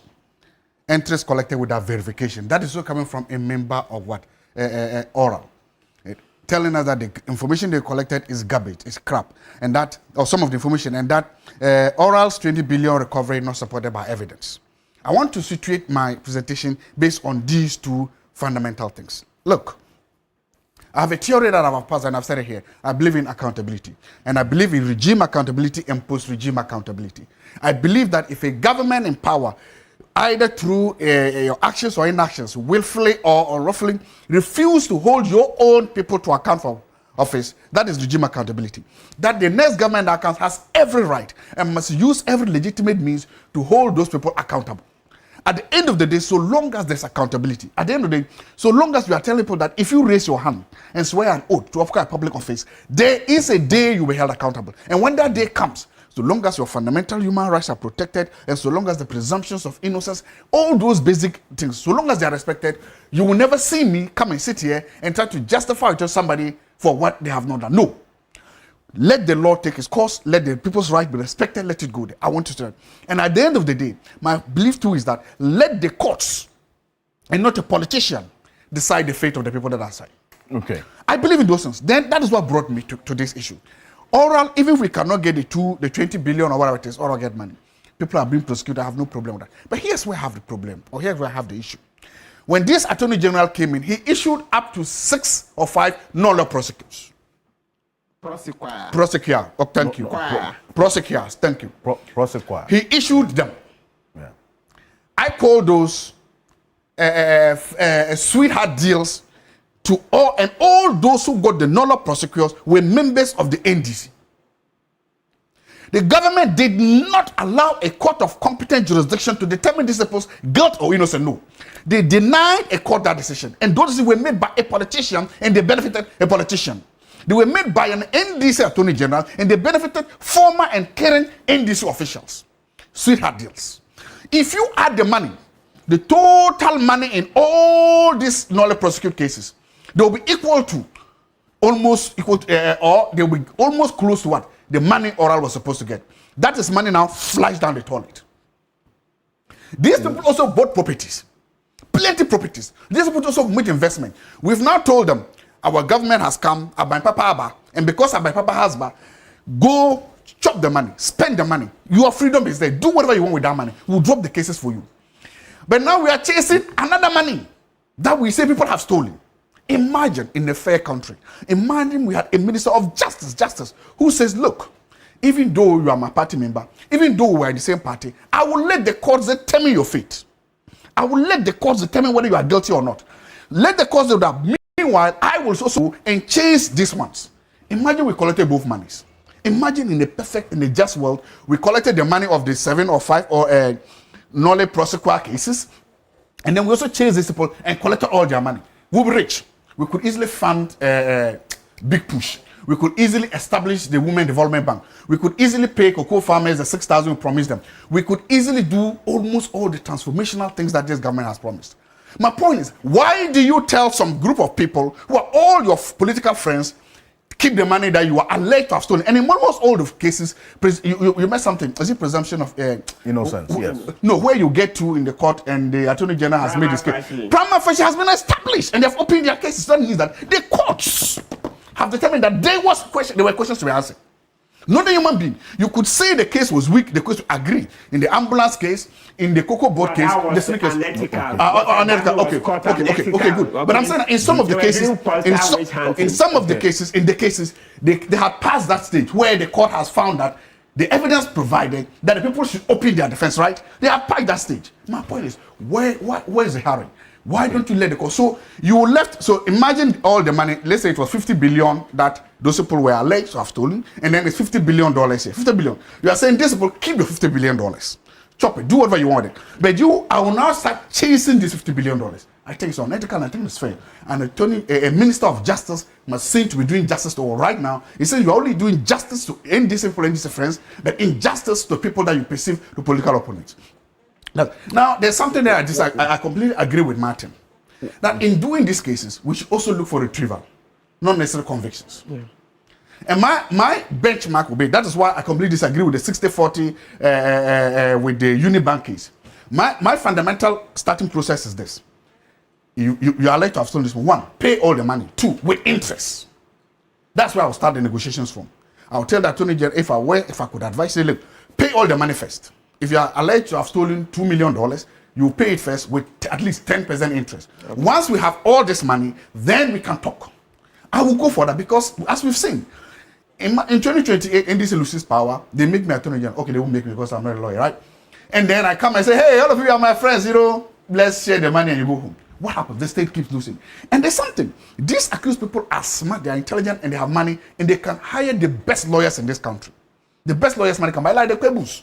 Some of us, we cannot afford the Kwebus. They can afford the Kwebus. They can afford the best lawyers. And these lawyers know the system. They can play the system out. And that's why we've seen that a case stays in court for almost 8-7 years. It's because of the brilliance and intelligence of defense attorneys. Assuming we do that, if we put the retrieval on the board and say, do this, then it will also help. So that at the end they don't lose. The president also did something this week that I want to applaud him for. He said I'm always, but I'm not. Setting up the special course to retrieve the monies from the auditor generals. Mm-hmm. Smart idea, brilliant idea, wonderful. I completely agree with that. That is how we begin to bring people to accountability. Let it be done. But also, Mr. President, I think we should structure it in a way like this. Once again, get the money.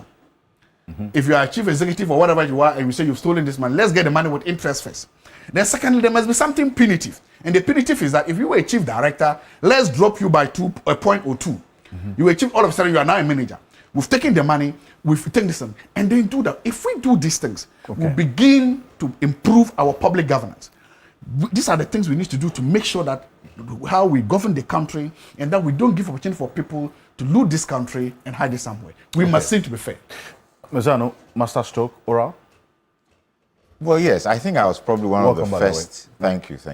I think I was probably one of the first to say that I thought it was brilliant. And I said so on the back of the Afrobarometer data, which had shown that this is 2022-2023, which showed that over 30% of Ghanaians said they were unwilling to report corruption for 2 reasons. First reason was they anticipated victimization or retaliation.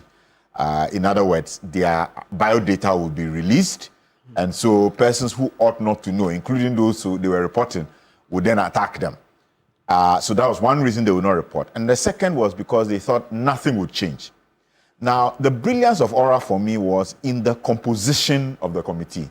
That the persons who had been put on the committee are persons who are known to have handled data over the years of sources of information without leaking who told them the information. Mm-hmm. So whether it was Martin, or whether it was Samuel Ablakwa, or whether it was Kofi Boachie, these are persons known within the anti-corruption space who have taken cases, handled them, yet their sources had not come out. Yeah. So if you put that list of names there and say, go and report to them and say, these ones, I'm sure they will not leak my information or who I am. So I have the confidence to go and report. So I felt from being part of the analysis of Afrobarometer data that the character of the persons there would help that. But not just that. These are persons who had produced results over the years. Whether it is Martin or whether it was Sami, they've picked cases, and we have seen that in the beginning people may have doubted them. But at the end of the day, they were right. We got results. And so clearly, citizens will have a lot more confidence to say, reporting to these people, I am sure my identity won't go out. And at the end of the day, there are likely to be results. And I think for me, that's where I saw oral as being brilliant. It will not take away, and I'm trying to build on Martin's point, it will not change the fact that some persons may already have confidence in some of the institutions. So try to still have been receiving some reports. OSP, by virtue of who is there and their confidence, so they were already receiving some reports. Yeah. But I thought this was a unique platform, and I think we should keep it. You know, I align with him when he says that, look, part of the accountability measurement or measures, mechanisms in this country is when you have finished your tenure of government, anticipate and expect an oral. Anticipate and expect that there will be an attorney general who is going to pick up all those cases and go to court. It is because during your tenure, we may not have had the time to put a microscope to what you are doing. So oral is a good precedent. It's a good precedent. And let's stop calling all of this witch hunting. I think those who are in leadership should not just enjoy the perks and privileges and think that at the end of the day, that's it. After your perks and privileges, there's time for accountability. You should man up and be willing and ready to be accountable and allow people, whether it's going to be by oral and then an AG and going to court, just come and speak to it. So keep your data, make sure that you are ready to defend any actions you take. Don't all of a sudden then you want to disappear from jurisdiction and we can't find you. Things like that doesn't work for us. Are you talking about kind of Reata? Well, yes, I'm alluding to certain people. But I think that that's important.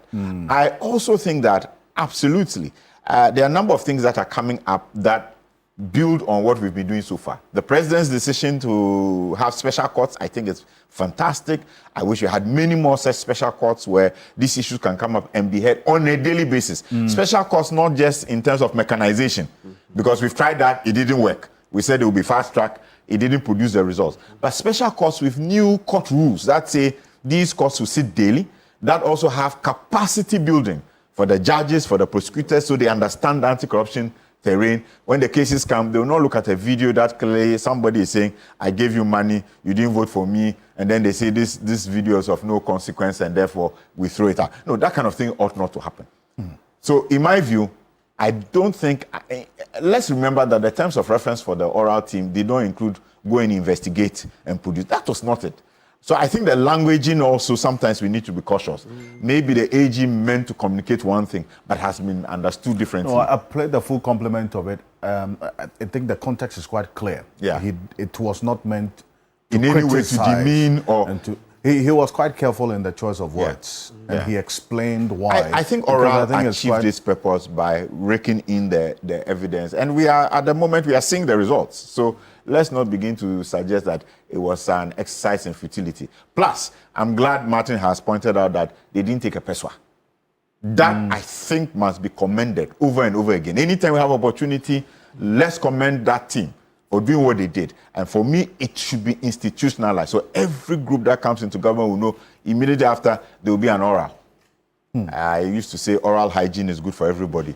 There will be an oral, and we'll use that data. It will be investigated. I have been saying let's give the AGs time, just as we should give the OSP time. When it comes to the fundamental rights and freedoms of citizens, let's not be in a rush to say, hurry up and go to court. Allow them to do thorough investigations so that we don't breach or infringe on anybody's rights. By the end of the day, those who should be held accountable should be held accountable. But does that not also, although commended, yes, oral, but that also present a challenge that you have to wait till the end of a tenure to demand accountability when there are institutions that are to ensure, they've been mandated to ensure continuous accountability within the administration's period or the tenure, not after, so that I don't have confidence to go to Shraj or OSP, CID, IOCO to report an issue. I have to wait until after 4 years. What's the guarantee that you would even get the people and they will not be out of the jurisdiction and others, as we are seeing. I think that just demonstrates the need we have to strengthen. For example, we've talked about the Conduct of Public Officers Bill. That should be passed. There are many cases where, especially dealing with public officers, you go to court, and because there are no clear sanctions regime, we just go round. It's as if you're a public officer, nothing can be done against you. There are certain aspects of our legal regime that need to be strengthened. And that's why we are struggling at the moment. If our internal audit systems, for example, were working, many of the things we are seeing as financial irregularity shouldn't come up. Again, it's a weakness of the internal audit system to the extent of then we get to audit recommendation, implementation committees that are doing nothing. You know, the follow-ups don't happen. So there are those issues that we need to confront up front and say, these parts of our systems are not working.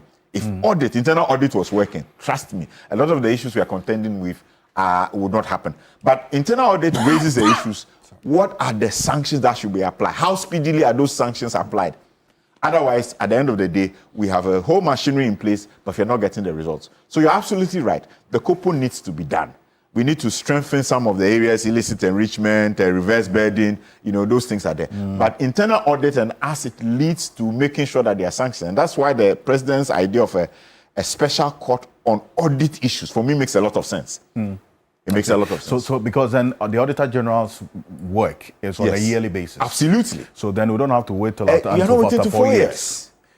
But imagine, Malaba, if we had to even get the Auditor General's report subjected to forensic auditing, that would even uncover more than what we're even crying about when we see in the Auditor General's report, is it not? Which is what the AG demonstrated. I think one of the cases he said he had asked for forensic audit, and then the data, and I thought that was excellent. Yes. So it ballooned from about 6 million to 2.2 million. Exactly. 543. Exactly. 2.2 billion. And I thought it was a good way of deploying other agencies, because then the work that the lawyers need to do when they go to court is less, because the evidence is skunk. So that I thought was a very smart move. That look, let's get other agencies to pull out the evidence in a stronger way. That then you don't have to now do a lot of running about to then, you know, make sure the evidence. So you would recommend another layer of auditing that beyond the Auditor General's report or the Auditor General's auditing. There has to be forensic auditing. And I think they just need a checklist. That you can't do that for everything. You need to look at what cases maybe have a certain threshold and say that this one merits deploying additional, you know, resources to get. Let's not attempt to do it for everything. So select based on some criteria so that additional work can be done. Oral work, waste of time, or indeed coming to fill that particular void that Martin Bebo talks about. Dr. Zato is of the view that, look, if this was an approach taking, then why do you deliver a certain form of freedom to others by instituting nolle prosequis, or, as it were, deciding to discontinue some cases of persons associated with your party and then pursuing others who are outside of your party? You know, one of the issues that came up during the last election was fighting corruption. Because we got to this point where each other day, and sometimes people will say each other week, we had acts of corruption or scandals breaking. And today, there are people who are still wondering how a government can be in place for 9 months and there's no scandal. Because they had gotten used to the scandals in the last administration such that they thought corruption scandals were a necessary byproduct of governance. So we had gotten to a point that we were beginning to even become used to the corrupt practices of the other regime. So it was important that, having won the elections, the president would put together this oral team. And you asked a question that why didn't they send them to state institutions? That was not possible because at the time that the president set up this oral team, people who were manning those institutions were appointees of the previous administration. And you heard Martin give you his experience of how they also colluded in perpetrating the corrupt practices. So it was not possible for the president to say that, send your report to the police, send your report to the IOCO. It was good that he did what he did. Now, when Domelovo indicated that garbage was received, what he meant simply was that, and I was with him on a program last Thursday, what he meant was that they were just a receptacle of the oral information, of complaints. They were not duty bound because per the terms of reference, they were not duty bound to as it were, sift the issues. So he didn't mean that garbage was thrown at them. But what he meant was that as a receptacle, everybody could bring information to them, but because they had no opportunity or they didn't have the requirement to look into those matters, what they did was to hand over entire processes to the Attorney General. Now, the Attorney General, in explaining away, and I think this was to explain to those who kept saying that the Attorney General was delaying in prosecuting, delay in prosecuting. That part of his press conference was to tell people that we needed to do some further investigations into the matters so that at the end of the day, when I'm going to court, I'll have evidence that can stand the test of time. So those saying that I was delaying, I wasn't delaying. I was actually working behind the scene, and I am now done, and he has told you the number of cases that are now ready to go to court. So that, for me, is to explain away those who were saying that they were delaying. But has oral done us good or bad? It has. Because even me, when I wasn't even a member of the oral team, I heard people called me to say they have this evidence here, they have this evidence there. In fact, one of them even said that, why can't they replicate oral in their regions? And I remember I called Okujeto, and Okujeto said that no, what they would rather do is to have an email address, so that if you have, you can send it through their email address. I'm sure Martin is aware of how you receive some information there. Yes. And we went to Tamale. So, exactly. And that call actually came from Tamale to me. So I am of the view that what oral has done has saved this country. Look at what is happening at Bufferstock. We'll get there. That's the second part of the conversation. Yeah, you get the point. Bonnie and Clyde. Husband and wife. You know, so Bonnie and Clyde. the Attorney General's press conference on was it on Wednesday or Tuesday? Wednesday was clearly to bring along the people of this country, carry them along, ensure that they are aware of what is happening. That's why he said he was going to report to the sovereign people of this country. And so it is about accountability. Good governance requires that you carry the people along. And that's what Attorney General did, and I agree with him. Okay. Well, on the matter of patience, which you referenced, he also addressed that part of it, that he wants to, in this way, his view, the aim is to have watertight prosecutions so that he doesn't go to court. And knowing him, you've been consistent that knowing Dr. Dominic Ayine, he would want to cross the T's, dot the I's, make sure that when he's going to court, he doesn't like to lose, right? So he wants to take his time to do this. But that also comes at a time when the sentiment is that, look, it's been over 9 months now. If oral was a pregnant promise, it should have delivered some prosecution by now. 9 months on. Okay. Right? But this is what he said. I want to take a listen to him and then we'll conclude on that point. Take a look. Be specific. If you miss the element of specificity, your case will be thrown out. And that is why I keep urging Ghanaians to be patient, because we need diligent investigation so that when I send a case to court, we don't have any doubt that criminality has occurred. So, ladies and gentlemen, prosecutions have commenced in the SkyTrain and National Service scandals. Well, so that's the Attorney General on this matter of patience. Yeah, good. And it's good he referenced citizens to be patient, because we are doing a whole of society approach in governance, a whole of society. So government, private sector, civil society, all of us joining together to fight corruption. So he sees that, yes, the populace, okay, citizens were a very important component of the fight.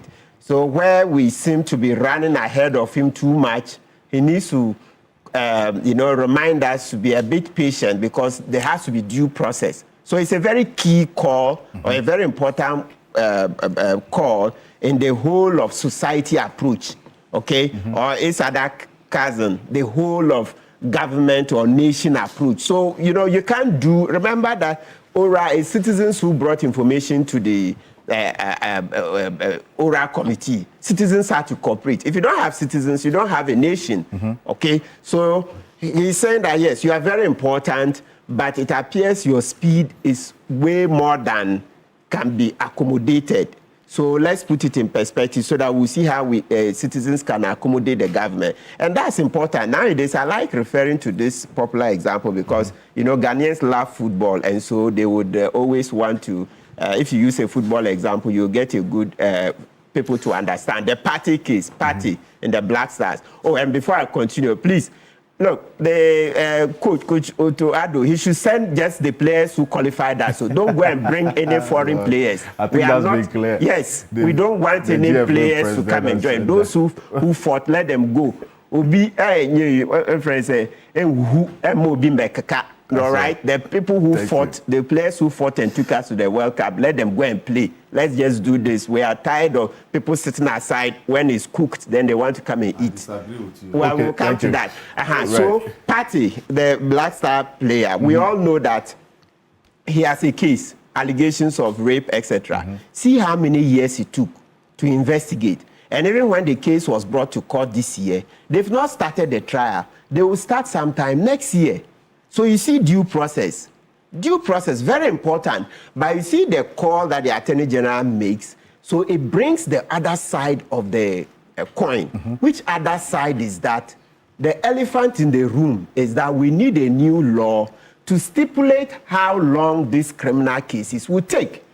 A few minutes ago, I'm happy Edem is here, and that's how Domlevo will be joining us. And it's good that Domlevo has reignited that debate because he started it about 3 weeks ago when he did an interview with KSM. Then Joy FM took him. I've heard them on it, and Zato has also referred to it indirectly because you see that Zato is not happy and he reflects the sentiments of a large chunk of our people about the nollie prosequis. And I also even stated it when Dr. Ayene entered the nollie prosequis. I said that for Collins Darby's case, the Sagleme one, let's do a forensic audit to see an evaluation. Have we gotten value for money? If not, if some people are due us money, they should return it. So, Dr. Ayene, we are reminding you, and I said it, I will keep reminding you, after the Saglame case, it's not dead. It cannot be dead. Otherwise, someday when you leave office, I'll be championing that we'll revisit Saglame.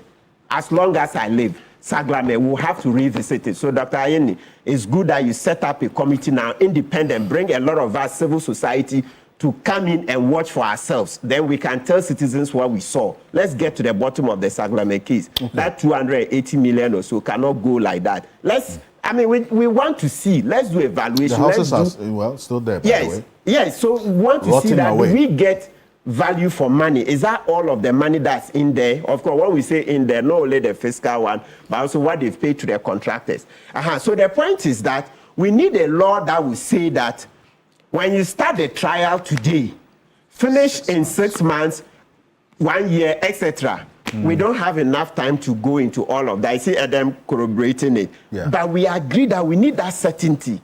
We say we are doing a whole of society approach in governance. So if you are doing a whole of society approach, you see that citizens are not happy about the nollie prosequis, the withdrawals, etc. And you see, don't underestimate Ghanaians. The way there's still anger around it, don't think that it's just an MPP matter. No. I've seen that this nation is very strong. The way this, when Zato spoke, he was speaking even to people in NDC. It's not just MPP. For this one, I agree with Zato that the nollie prosecutor thing, maybe we could have handled it differently. And so we need to do things around it. Otherwise, look, trust me, this thing can become a big election issue.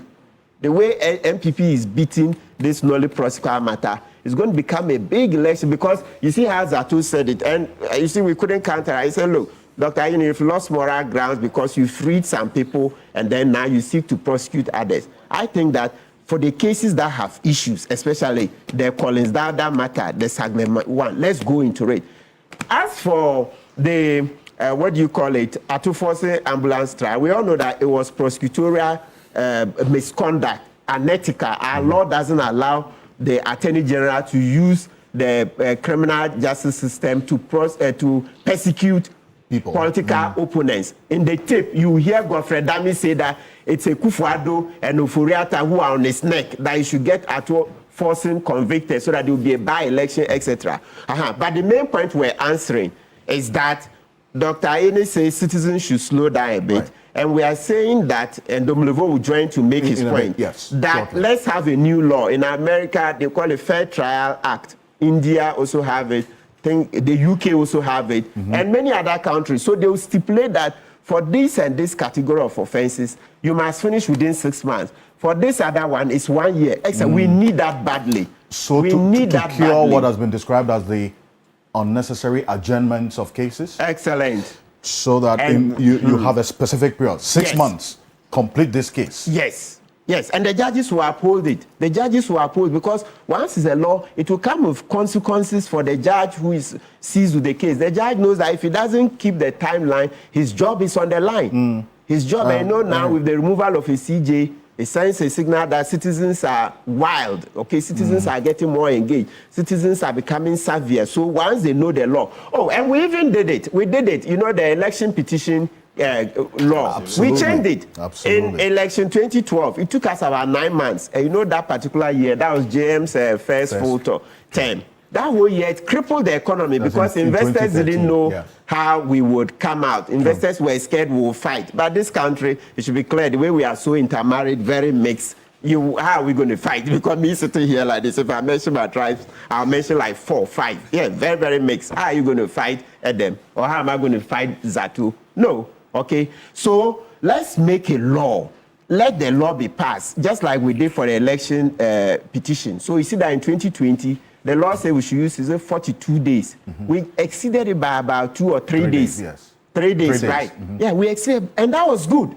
So we've done it. We've experimented it with election petitions. Let's roll it out to cover other offenses. Because the way I feel it, you know, the last election, I keep saying that it doesn't appear we've understood the consequences of the last election. There's still a lot of anger among citizens. There's still a lot of anger. So we pray government to manage this anger well. Otherwise, it can explode.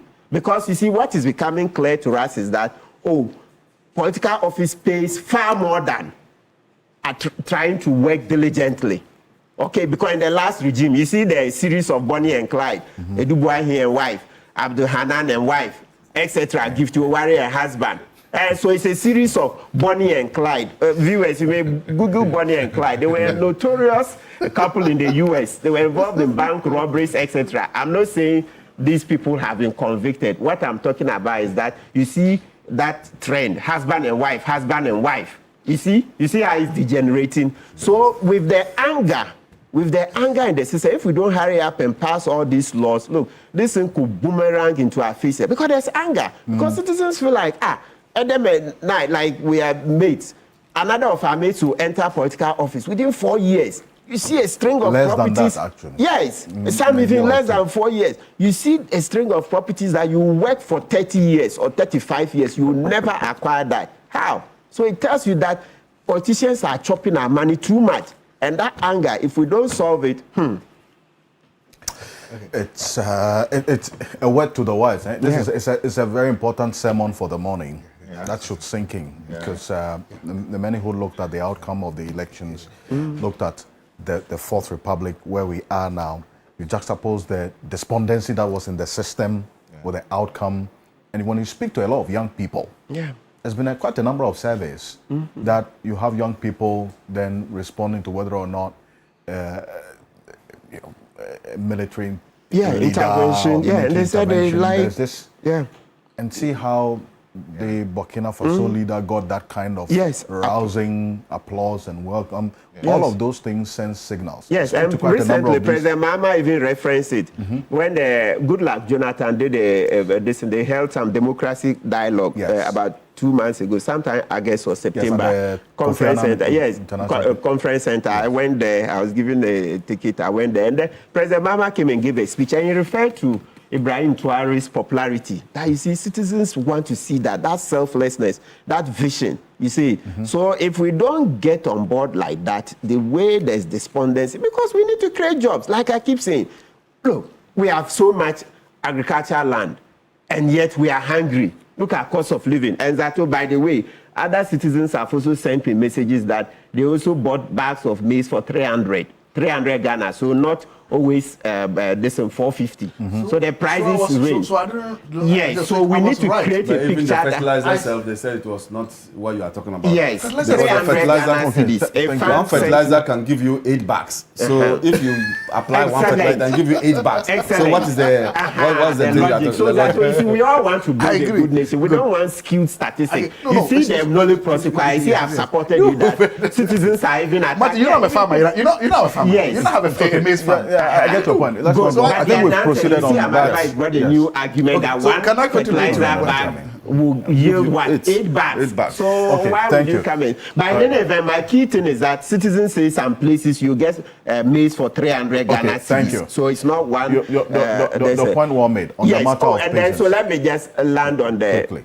So reverse burden, I know Adam will come and the rest. So please, let's sanitize the system. Let's sanitize the system. Otherwise, the anger. Look, when I, what do you call it? The last time, in the course of the week, the Attorney General did a press conference on Wednesday, right? Thursday, when we were doing interviews, some lawyers called me. They were very angry about it.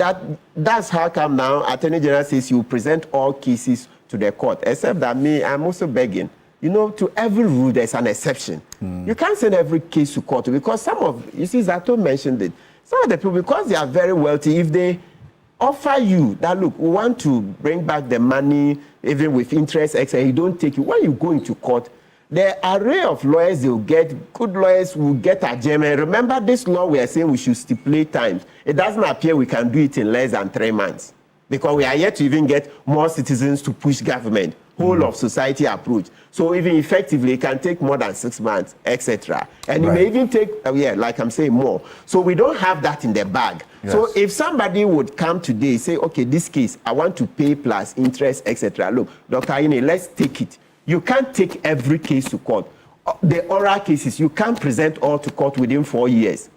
You can't. Recoveries. Yes, that was the anchor of your work. Yes, some of them we have to recover. Yes, they do 4-1. Let me quickly put this in context. They do 4-1, that the 60-40.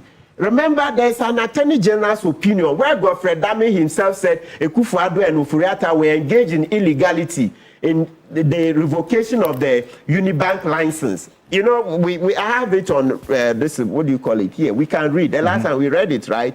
Yes. Akufo-Addo and Ofori-Atta were said to be engaged in illegality. The Deputy Attorney General at the time, and he was told to write an opinion. And he said the setting up of CBG was illegal, giving a business operating permit within 1 day, etc. And even the revocation, the main thing, revoking the Unibank license was illegal. That's not what the Special Deposit Act, Banking and Special Deposit Act says. No, it's not the first option. It was totally wrong, very egregious. So in such a case, how are you going to prosecute and win? Let's not forget, that's the same thing Godfred Dame did in the Atuforcing ambulance trial, where the Dubai company said, we want to pay. Their first offer was about 2 million euros. Yes. Godfred Dame, take this money. Then no. Who has asked them? We will not take that money. The big C, yeah? The big C. Not knowing, Godfred Dame, he himself said it on tape that actually the reason he was continuing with the trial was a political persecution, a witch hunt, that Akufo-Addo and Ofori-Atta had asked him to get Atuforcing convicted by hook or by crook. And then in the end, we all came up short because we got nothing. Because such unethical conduct, the court cannot sanction that, etc. Right? Yes, so once we see that to every rule there's an exception, I think Dr. Ayine should reconsider that position that every case will enter court. It will come back to haunt us. The bid for patience, expedited prosecutions, at least, and putting timelines to cases so as to stop these adjournments that prolong cases 4 years, 8 years. I once actually asked a lawyer friend of mine why in the United States or other places, let me say the US, you can investigate the case for 2 years, 3, 4, 5 years. But once it gets to court, sometimes about 2, 3 weeks the case is dispatched. And the explanation the person gave me to them was that because of the jury system in the United States, because you sit a jury, and there's no way you can sit a jury for a year. There's no way you can sit a jury for that long. So the jury system there, that by the time you actually come to jury, everything is ready, and then the trial can just start. And mostly we say they do it daily, it goes faster. So maybe it's a jury system that is allowing them to go faster.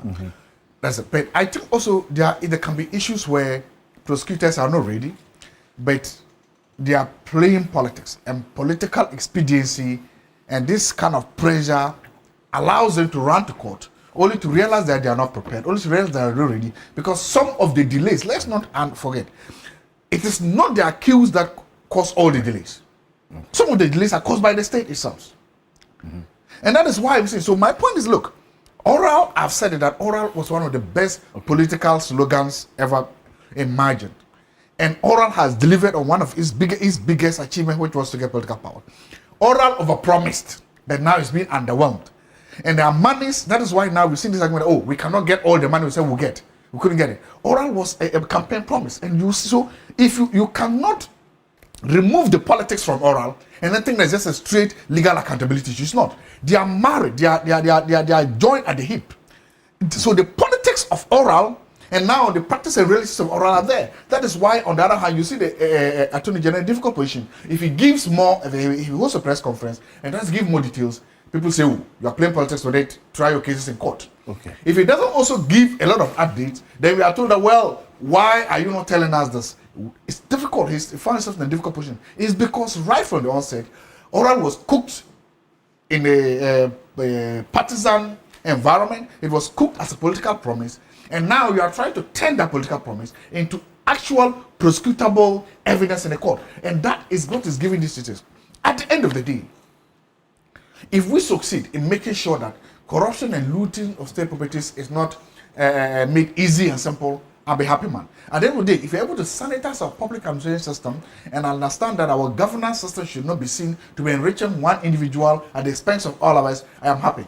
At the end of the day, we want a system whereby people's guilt or innocence are determined by courts of competent jurisdictions, and that those courts get to determine distance.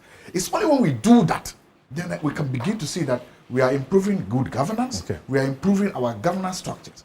But there's also something that I don't know, the lawyers could tell me, look, if you are an auditor general, or if you are an auditor of because there are auditors at some of these places, what is their role?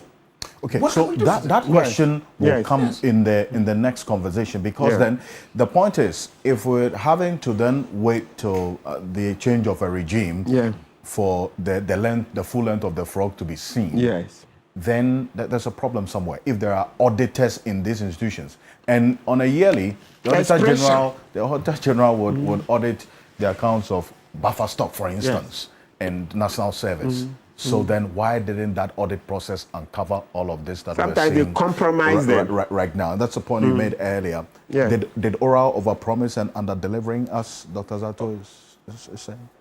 No. Oral was a response to the clarion call of the people of this country to hold former government officials accountable.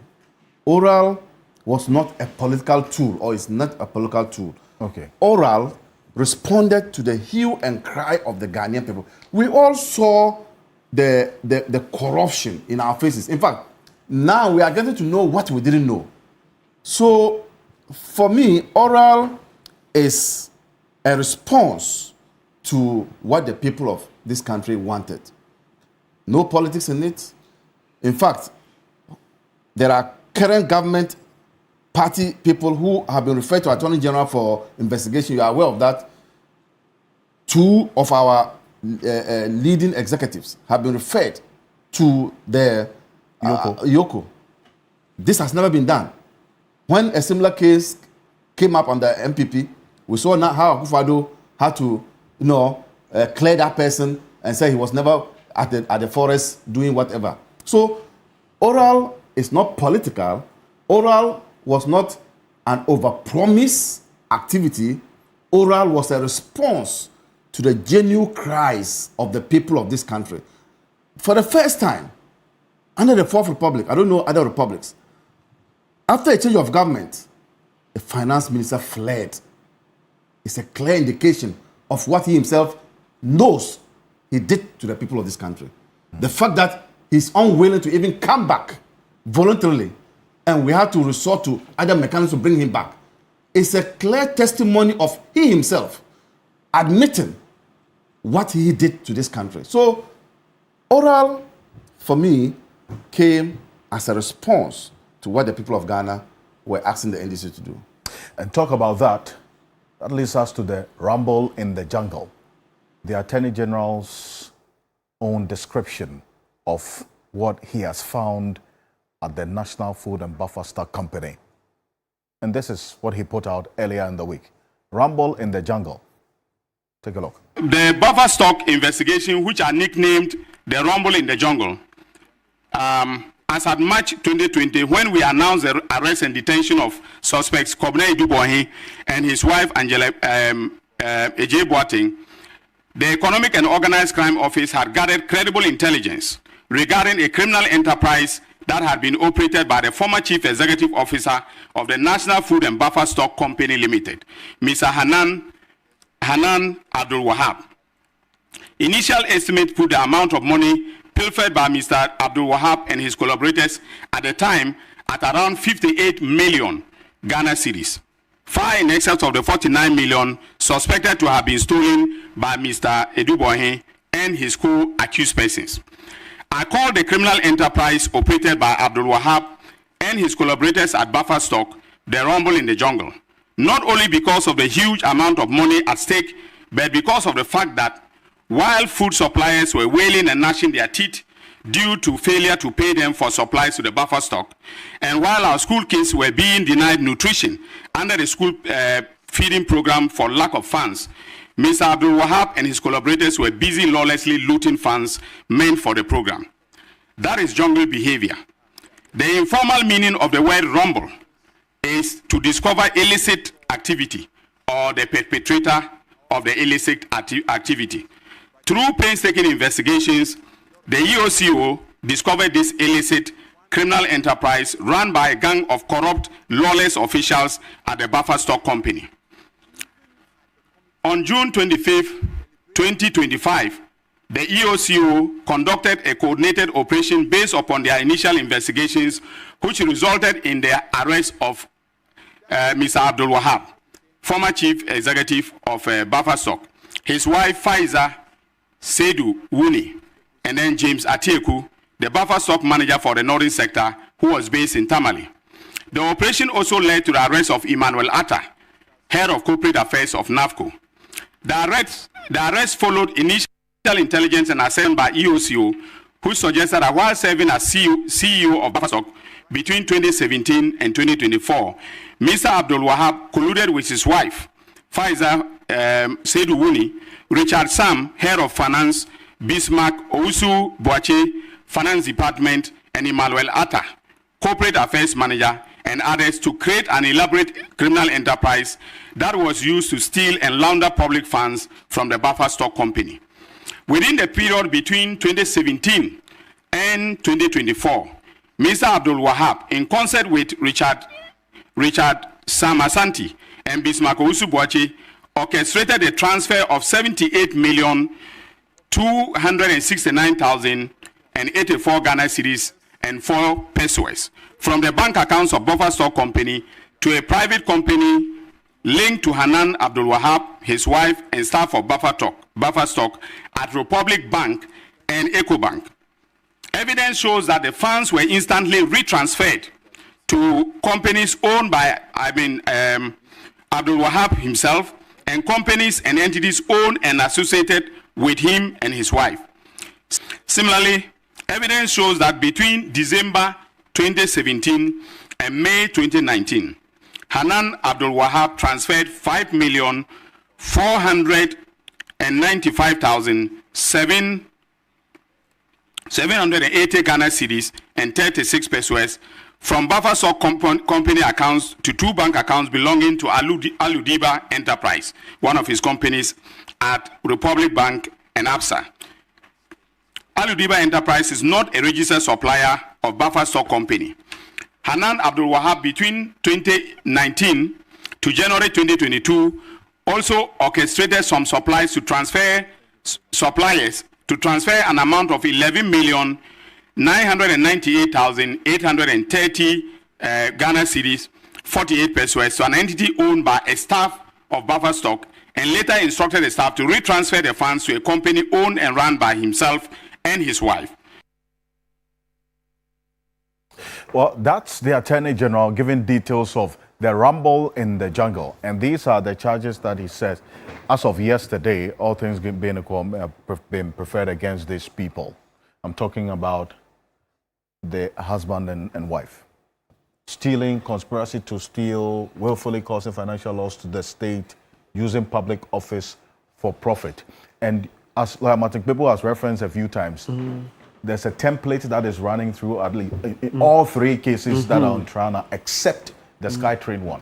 Yeah. So you have this Buffer Stock one, husband and wife alleged to have been, the masterminds of this, as the Attorney General described it, the criminal enterprise. You have the National Service scandal, the Deputy Director General, and the husband also establishing a company, Blocks of Life. And then you have the National Signals Bureau as well, husband and wife, all of that involved. But I tell you what, why does the Attorney General describe this as a rumble in the jungle? According to his account, these are their properties that were acquired with the alleged proceeds of crime. 5-bedroom house at Chain Homes, over $1.6 million. And from the details of the documents that we have seen here on Key Point, much of it was paid with fiscal cash. This over $1.6 million was paid fiscal cash, majority of it, for this house at Chain Homes around the, you know the place. And there's a 3-bedroom house, cantonments, $600,000. Plots of land at airport development, $750,000. There's a 17-bedroom boutique hotel at Gumani in Tamale, that's Gumani in Tamale, $250,000. There's a 4-bedroom bungalow situated at Jowolo, over 4 million Ghana cedis. Did we say the 17-bedroom property is 250? No, the 250 is for the management. This is the management. Villa Monticello. That's the management. That was some sort of a collaboration with them. They don't own it, by the way. I just wanted to distinguish that. Yes, it's important. And then also the purchase of the point, there's an acre of land. Government land for that matter. And in fact, the details we have of this particular land was purchased by someone and then transferred to him. The lady of Dankwa Institute. Yes. Yes. And there is actually a development on this land, we understand, ongoing. And some persons, contractors and others outside of the country were engaged, paid some amount of money as well. But he has, within his right, Abdul Hanan, come to dispute all of this. He says his attention has been brought to the recent statements by the Honorable Attorney General during a press engagement. His name was mentioned in connection with allegations of corruption. He states respectfully that these claims are untrue and do not reflect the facts of the matter. And so he will have his day in court and answer to the issues. So until this goes to court, I mean, in the end, beyond what the Attorney General has said, he'll still have to prove this beyond reasonable doubt in court, is it not? These people will have their day, isn't it? Absolutely. Absolutely. So this one, like we were saying, viewers once ago, we are not saying they are guilty. we're analyzing just based on the facts that we've seen money move from here and etc. We've not pronounced guilt. The courts will pronounce, but it's within citizens' rights to analyze the facts. So you would see that it says that a lot of, yes, so Attorney General is going to prove, but the key thing is that from the Attorney General's press conference, it says one of the key accused persons has confessed. He's confessed. So that's the Northern Regional Manager of the buffer stock, right? So his company was used to siphon the money from buffer stock and then transferred to Abdul Hanan and his wife. This is very, very important.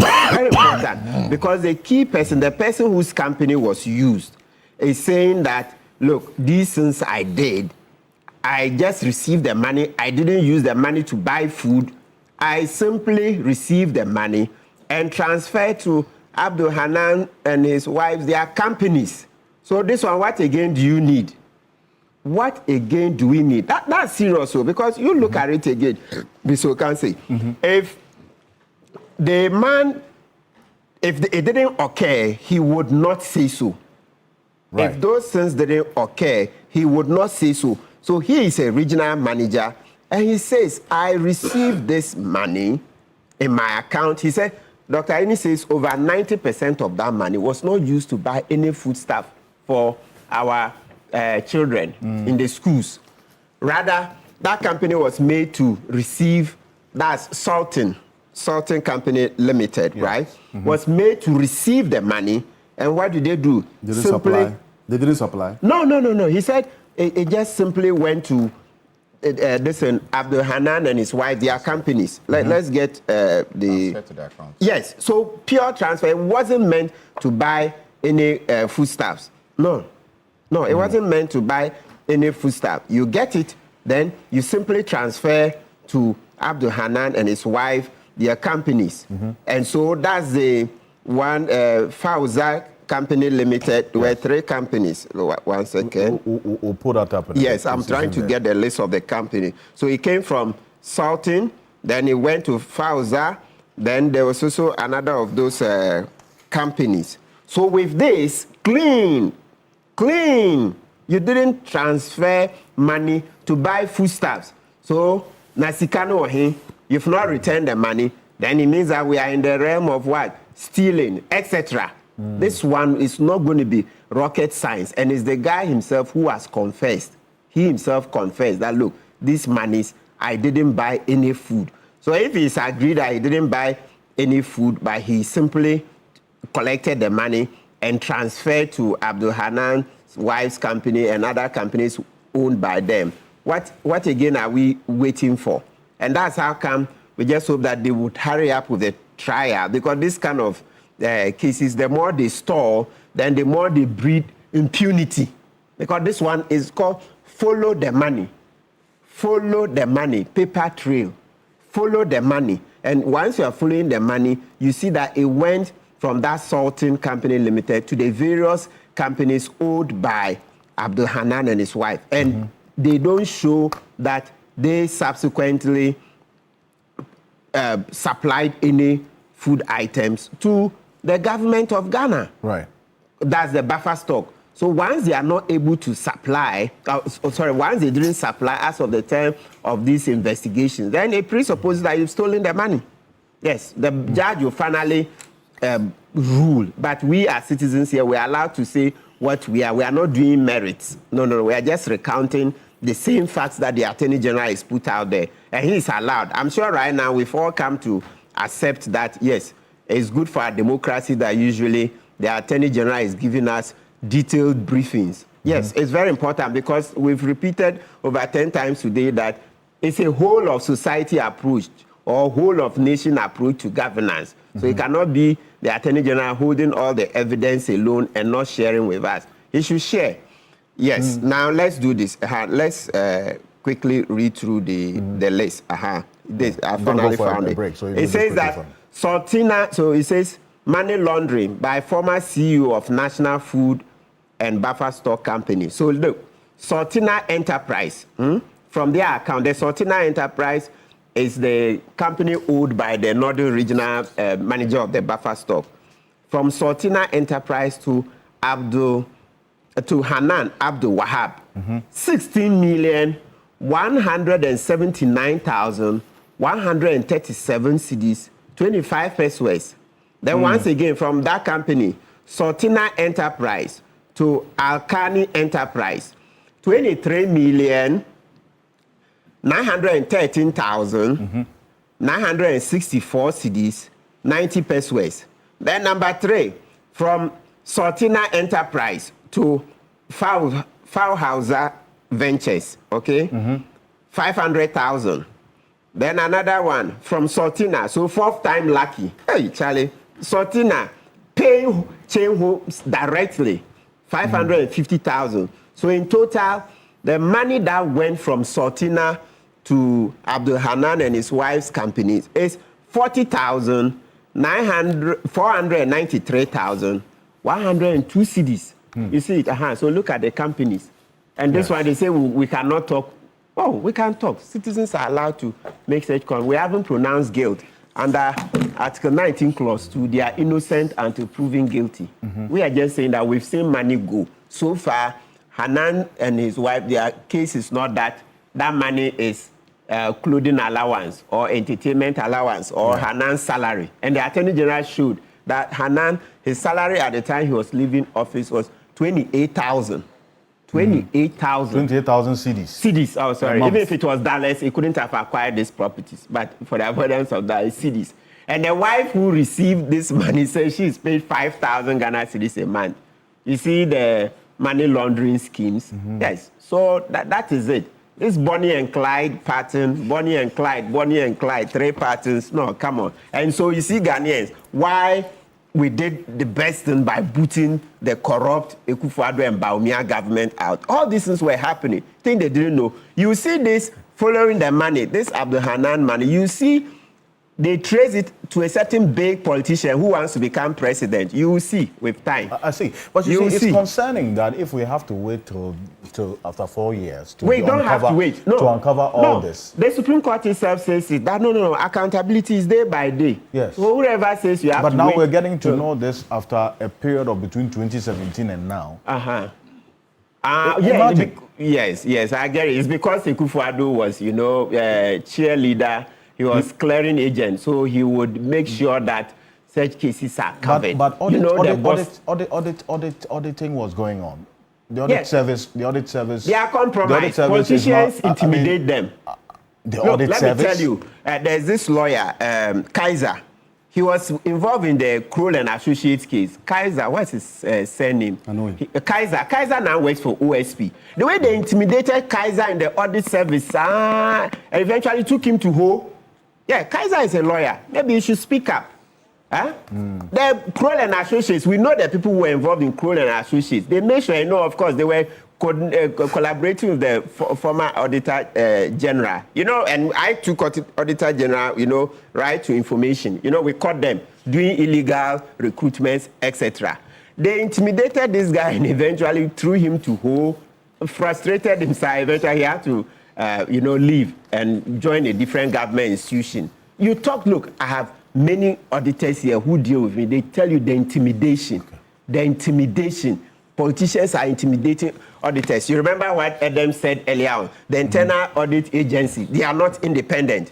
Politicians hold sway over them. And Ghana, sometimes that's the thing the public servants need to move away from. The way we all want to be in Accra, the way nobody wants to pay a price, because they tell, hey, cancel this, and if I continue, they will take me to Wa, they will take me to Boko. You see, so nobody wants to go to Wa, nobody wants to go to Boko. So then in that case, let me leave it.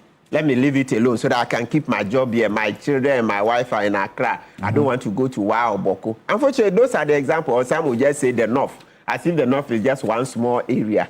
And as if there are no people from the South who live in the North and work well. Right. So it's the public sector. That's what we're saying. Okay. It's a whole of society approach.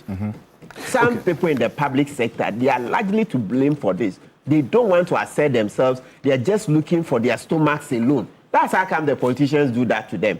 Even sometimes they are the ones who coach the politicians. Right. how to do this wrong thing. So these are the companies you Yes. referenced in there. That's what's on the screen right now. Alkani, Aludiba, Energy Partners Limited. That's what the Attorney General said. Yes, Companies but we have to also alleged add the Saltina, because they are Saltina there. is the one that received over Yes, 40. So there you have it Yes. there. Saltina, owned by a third party connected to the couple. Yes. That is the Northern Regional. Yes, boss of the buffer stock. And it's good he has confessed. It's good. What's his name? Let me find the name. We commend him. It's good he speaks the truth, because when the facts are clear, don't play ostrich to continue denying. No. Maybe I hope he does a plea bargain so that he can be convicted early, then he can get a lighter sentence. Then we will see. Then we'll be left with Bonnie and Clyde number 2. Because they do Buahin's case came first, right? So they are Bonnie and Clyde number 1. Then Abdul Hanan's case came. So they are Bonnie and Clyde number 2. Then the National Service, Gifty Owari, and then Lawyer Mensah, they will be Bonnie and Clyde number 3. Oh, what a solid team. That is eventually, I mean, for now, that's the solid team Baumia was talking about. Innocent until proven guilty. Yes, so that one we acknowledge. Okay, now let me just tell you this, and you come in, gentlemen. Daniel Yardemelovo is going to be joining us in a bit as well, former Auditor General, and also a member of the oral preparatory team. Lawyer Christian Mamhesi will join us as well. But if you've been seeing this bottle on the table, it's for a good reason. UGL Premier Fresh Natural Mineral Water is a premium product of UGL, that's the commercial subsidiary of the University of Ghana. Our water is sourced from natural springs in the Ayikuma Enclave, where we strive to maintain its most natural form. Now, with its crisp, refreshing taste, UGL Premier Fresh leaves a lasting impression, pure hydration that don't just drink, but experience. Product ranges, bottled water, 500 ml, convenient for portable and refreshing. The dispenser jar as well, 18.5 liter, ideal for homes, offices, and institutions. Sachet water, that's 500 ml, affordable, everyday hydration. And that's what you should keep in mind. Contact them on 056 181 4444, 056 181 4444, or 055 506 0150, 055 506 0150. UGL Premier Fresh Mineral Water, where purity meets refreshment. And when you call these two numbers, tell them that you heard it on Key Point, and they will do you well. As I've always stated, they will do you well and ensure that you smile going home. So that is the catch for you on this one. Also, we have some good news for you this time around, and it is from Ocean Bells. Ocean Bells Travel and Tour. Affordable tickets. There's an exclusive holiday tour to Dubai coming up from the 23rd to the 27th of December. 4 nights of unforgettable celebrations. Return transfers from Dubai International Airport, desert safari with barbecue dinner and live entertainment on sharing transfer. Also half-day Dubai City tour on sharing transfer. There's a Marina Del cruise with buffet dinner and live entertainment on sharing transfer as well. And this is it. You would have the UAE tourist visa. There are return flight tickets that they would take care of for you. I'm talking about Ocean Bells Travel and Tour. Celebrate the holiday upcoming season with unbeatable ticket prices for both domestic and international flights. With the Ocean Bells app, go on the Google Play Store and on the App Store to download the Ocean Bells app. That's Ocean Bells Travel and Tours. You just go on Google Play Store, type Ocean Bells GH, and download their app. And when you book or buy a ticket through the app, you enjoy 10% discount. And so go there. And for those of you watching us on Key Point, they have a special package for you, 10% discount on all the flight tickets that you will buy with Ocean Bells. And they have a tall list of airline partners: South Africa Airways, Kenya Airways, Royal Air Maroc, Emirates Airlines, Brussels, Ethiopia, Africa World, Air Peace Airlines, all partners as well with Ocean Bells. And with every ticket you buy, there's 10 Ghana cedis that goes to support initiatives for community development. Call them on these numbers: 059 397 2767, 059 397 2767. That's Ocean Bells. We enjoy the 10% discount for only the viewers on Keypoint. 059 397 2767. We're back shortly after this quick break. Daniel Demelovo joins us.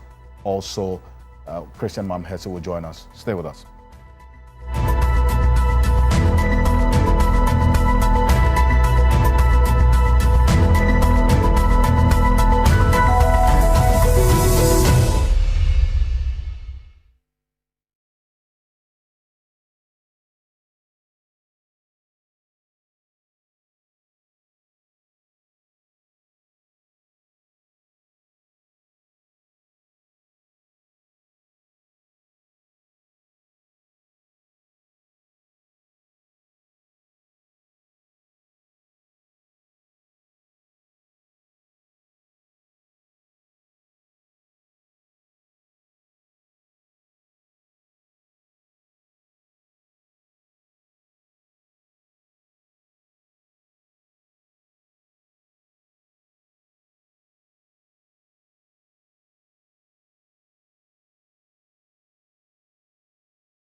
Reporting from the Takoradi Market Circle. From the heart of the Upper West Regional Capital. From the heart of the Ashanti Kingdom. Reporting from Sunyani.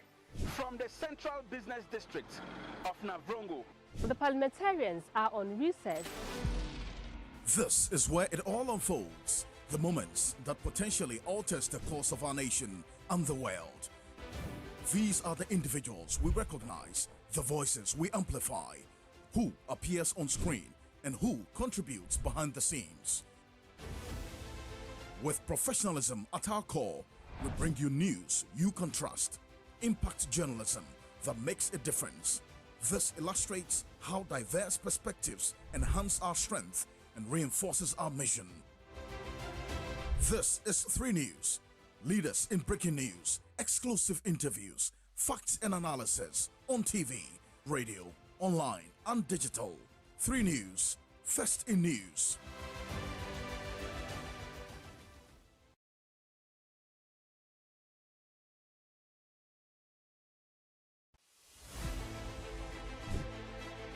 reporting from the Takoradi Market Circle. From the heart of the Upper West Regional Capital. From the heart of the Ashanti Kingdom. Reporting from Sunyani. From the Central Business District of Navrongo. The parliamentarians are on recess. This is where it all unfolds. The moments that potentially alters the course of our nation and the world.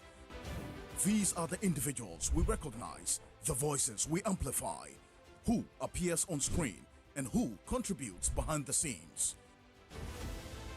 With professionalism at our core, we bring you news you can trust. Impact journalism that makes a difference. This illustrates how diverse perspectives enhance our strength and reinforces our mission. This is 3 News. Leaders in breaking news, exclusive interviews, facts and analysis on TV, radio, online and digital. 3 News, first in news.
buffer stock investigation, which are nicknamed the Rumble in the Jungle, as at March 2020, when we announced the arrest and detention of suspects and his wife. The buffer stock investigation, which are nicknamed the Rumble in the Jungle, as at March 2020, when we announced the arrest and detention of suspects Kobne Dubohi and his wife Angela Ejay Boateng, the Economic and Organized Crime Office had gathered credible intelligence regarding a criminal enterprise that had been operated by the former Chief Executive Officer of the National Food and Buffer Stock Company Limited, Mr. Hanan Abdul Wahab. Initial estimate put the amount of money pilfered by Mr. Abdul Wahab and his collaborators at the time at around 58 million Ghana cedis, far in excess of the 49 million suspected to have been stolen by Mr. Edubohe and his co-accused persons. I call the criminal enterprise operated by Abdul Wahab and his collaborators at Buffer Stock the Rumble in the Jungle, not only because of the huge amount of money at stake, but because of the fact that while food suppliers were wailing and gnashing their teeth due to failure to pay them for supplies to the buffer stock, and while our school kids were being denied nutrition under the school feeding program for lack of funds, Mr. Abdul Wahab and his collaborators were busy lawlessly looting funds meant for the program. Welcome back to Key Point on TV3. We're live on 3FM 92.7, also on TV3 Ghana on Facebook, and on DSTV channel 279. We're all across the world on 3news.com. We're on the Voice of London radio in the heart of the City of London, and Voice of London television as well, and a number of radio stations across the country. And Christian Mamahesi, private legal practitioner, is joining us. Good morning, sir. Thank you for joining us. Also joining us on Zoom, we have Daniel Yao Domelevo, a former Auditor General of the Republic of Ghana, and also a member of the oral preparatory team, joining us, and the board chair of the Economic and Organized Crime Office, EOCO. Daniel Yao Domelevo, good morning. Thank you for joining us. Good morning, and thank you for the opportunity. Great. It's good to have you. Mr. You said that all these properties are alleged to have been acquired through this said criminal enterprise. Doesn't surprise you, including the over 60 luxury bags and 1.5 million and over watch that Attorney General said.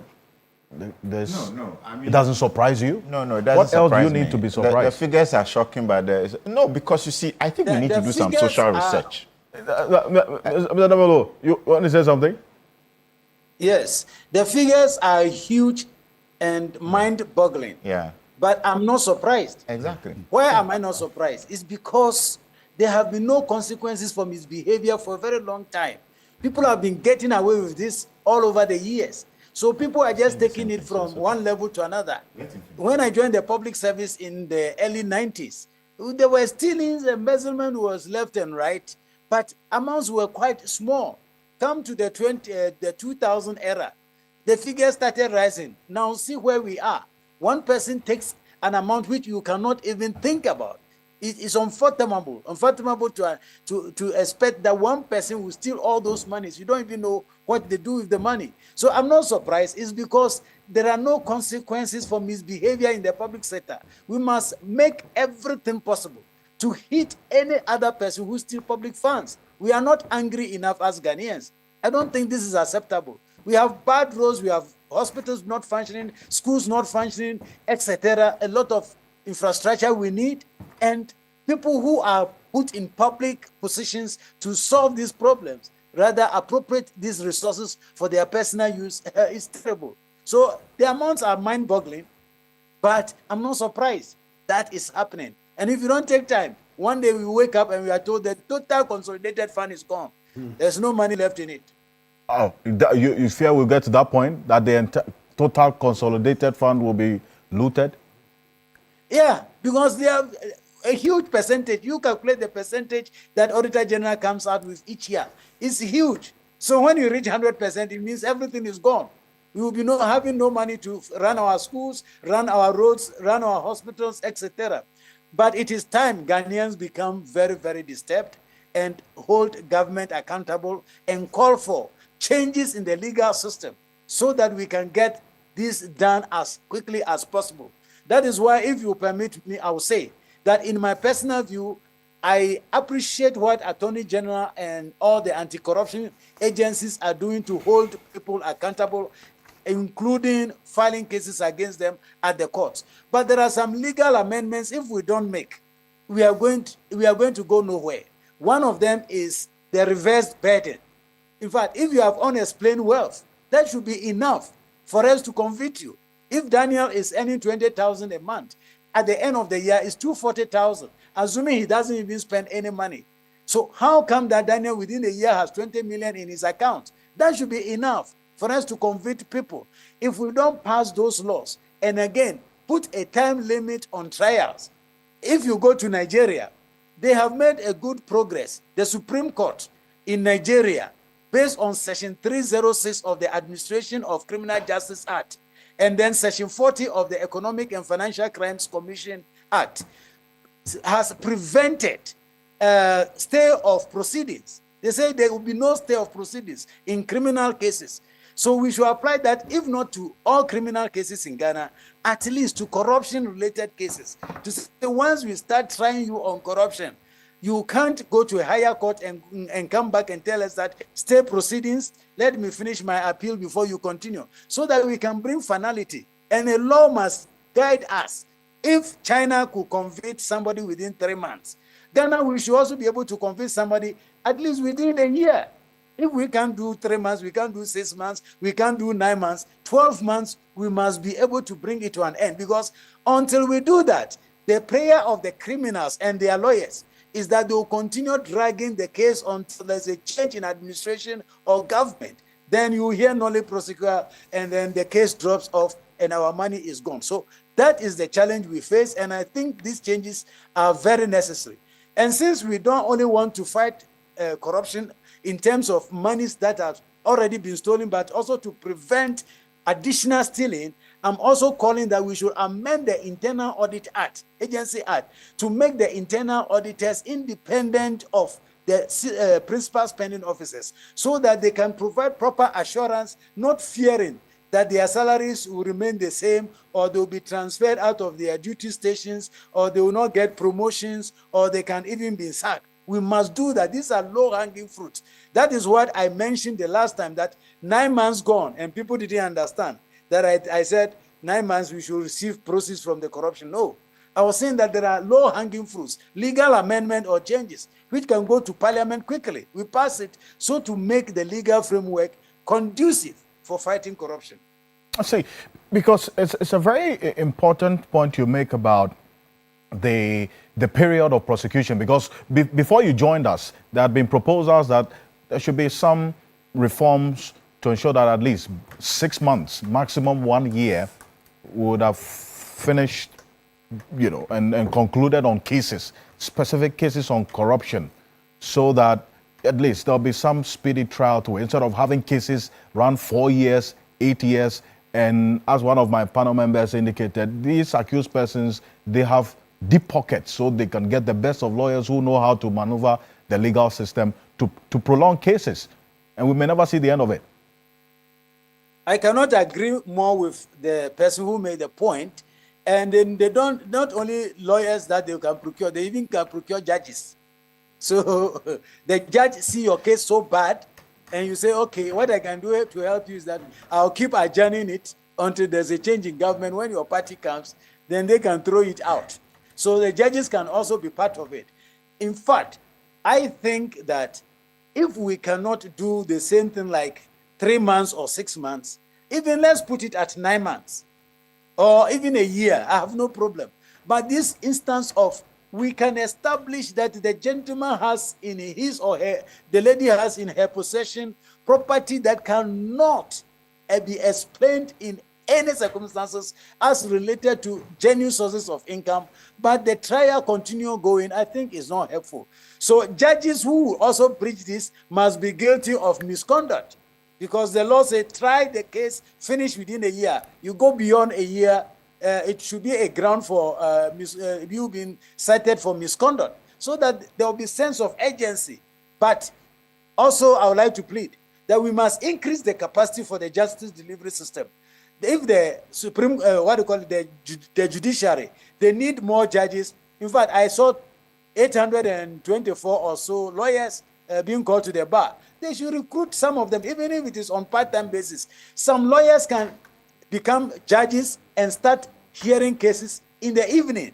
We don't have to all go to court at 9 o'clock and by 3 or 4 o'clock we all close. No, we must change the system. The 24-hour economy should start in the judiciary also, so that we can get part-time judges, so that they can come and sit and hear these cases, and we bring finality to them as quickly as possible. Because the fact that the money is not yet in the consolidated fund, it cannot be put to the use that the taxpayer paid for it to be put to. So the earlier, the better. It is said in the judiciary, justice delayed is justice denied. So we are being denied justice by delaying these things. And I think we should all call for this low-hanging fruit. This is the easiest thing to be done. We just need a bill to go to Parliament and a certificate of agency, and it will be passed, and we will have a robust system to fight corruption, and it will bring deterrence. People will see that we are now serious, and people will not play with our public funds anymore. Thank you. I see. But then you were one-time Auditor General, and you make this proposal of an amendment to the Internal Audit Agency Act so that auditors will be independent of the principal spending officers.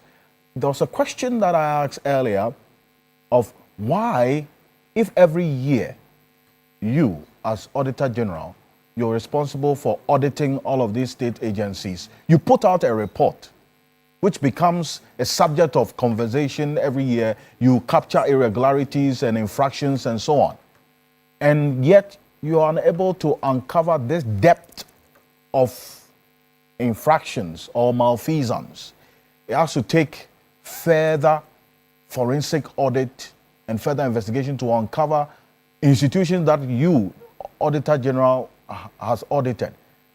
That's concerning, is it not? Because then they have to wait for after 4 years, 8 years, when there's a change in government, there's a certain level of commitment now to go into further the audit report that Auditor General has put together, which does not uncover this extent of rot in state-owned enterprises or agencies of state. Mr. Domolovo. Thank you very much. I think I need to explain something for fellow Ghanaians to understand. If you look at the mandate of the Auditor General under Article 187, especially Clause 2, it covers not just the central government, the district, the universities, almost all government institutions. Then you go to Clause 5. It requires that the Auditor General finishes his audit and submit his report to Parliament within 6 months after the end of the financial year. So one may even think that Auditor General got 6 months. No. When the financial year ends, the Public Financial Management Act gives the ministries, department, agencies 2 months to prepare their accounts. So they take 2 out of the 6. It's left with 4. Then the Public Financial Management Act gives the Accountant General 3 months. So another 1 month added to that of the MDAs. So it is left with 3 months. So the Auditor General is supposed to audit the accounts of the entire government, from Accra to Bunkurugu to Bolga to Elebu, and submit the report within 6 months. Therefore, in the course of these audits, a lot is left. In fact, the audit is done by sampling. We don't do census. It's sampling. So he goes there and pick a few transactions, review them, and see whether they are okay. So that is why later on, when we are doing a special audit, you will see that it reveals a whole lot of things. And gladly or thankfully, Section 16 of the Audit Service Act provides that in the national interest, the Auditor General can do special audits. So that's why we do special audits. Even though we have audited the institutions, but information or intelligence shows that there is more to it, and that cannot be captured within the audit period, The Auditor General is mandated to commission special audit. That's where you find some of these things coming out and are mind-boggling. But again, let me say, the Constitution that gives this mandate to the Auditor General, the same article, Article 187, under Clause 7, also requires that the Auditor General, anytime he come across these infractions, should disallow and surcharge people. If there are no consequences for misbehavior, these abuses or infractions will continue to a level of impunity as we are seeing it today. You hear some figures and you are tempted to say, no, this is not true. But they are true. People are stealing public funds as if they have no head. And you ask yourself, what do you do with all these monies? It's because there are no consequences. So we must, as a country, put in place these low-hanging fruits by changing the legal framework, make internal auditors independent. The burden of proof moves to you, the accused. Once we can establish beyond reasonable doubt that their property belongs to you, then you must tell us how you acquired it, and then we put time limit within which these trials can be done. I think immediately it will bring deterrence in the public sector. Currently, there is no deterrence. People are not afraid. They've seen people who have done worse things and getting away with it. So they are doing it. We must change the way we are going. If the law empowers the Auditor General to surcharge and disallow as one of the deterrents or the punishments to this misbehavior, why are we not seeing much of it? I think you may have to call the Auditor General to answer that. When I was Auditor General, I think I was doing it.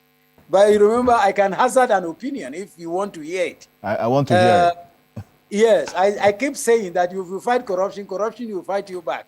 The accounts have a nice proverb that the tree which fruit Anansi ate and died, the child in Tikuma doesn't go and sleep under that tree. So he knows what happened to me when I was doing it. So maybe he's afraid of it. But the president, fortunately, has provided a better environment now. He has opened the door to say, let's do it. And has even called in the Chief Justice and the Attorney General and say, let's establish even specialized courts for the audit report. So I think the Auditor General should hit the road very hard. And I think that will bring deterrence.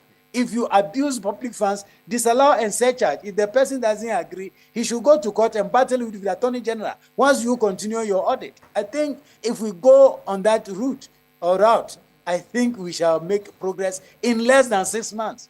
If you start seeing how they are holding ministers, directors, chief directors, etc. accountable, people will sit up whenever they see public funds. They don't like to touch it.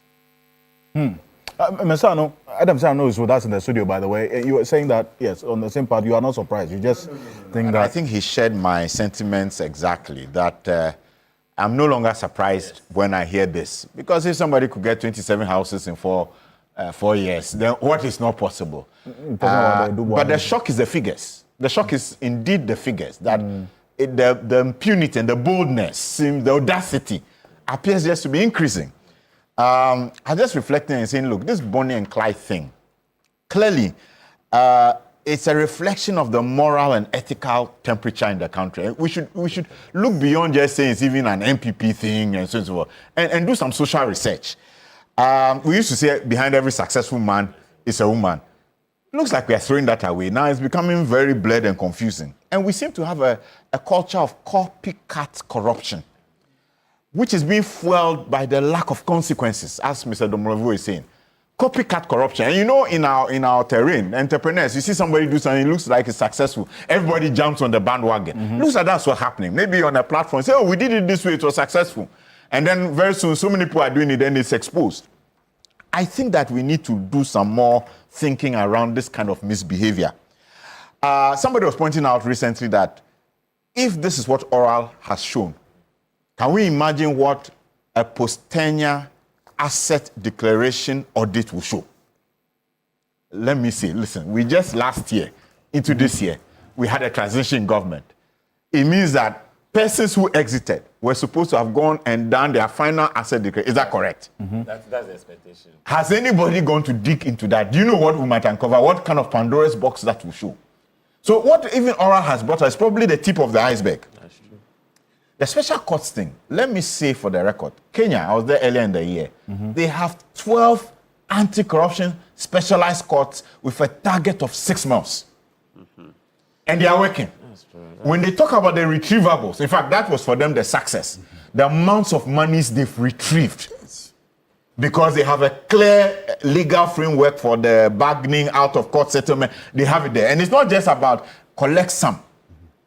Try and get 100% plus a fine. The fine itself might be the sanction, or else you go and do some jail term. You know. So there are examples in Africa, not outside Africa, not the US, in Africa, in Kenya, in Zambia.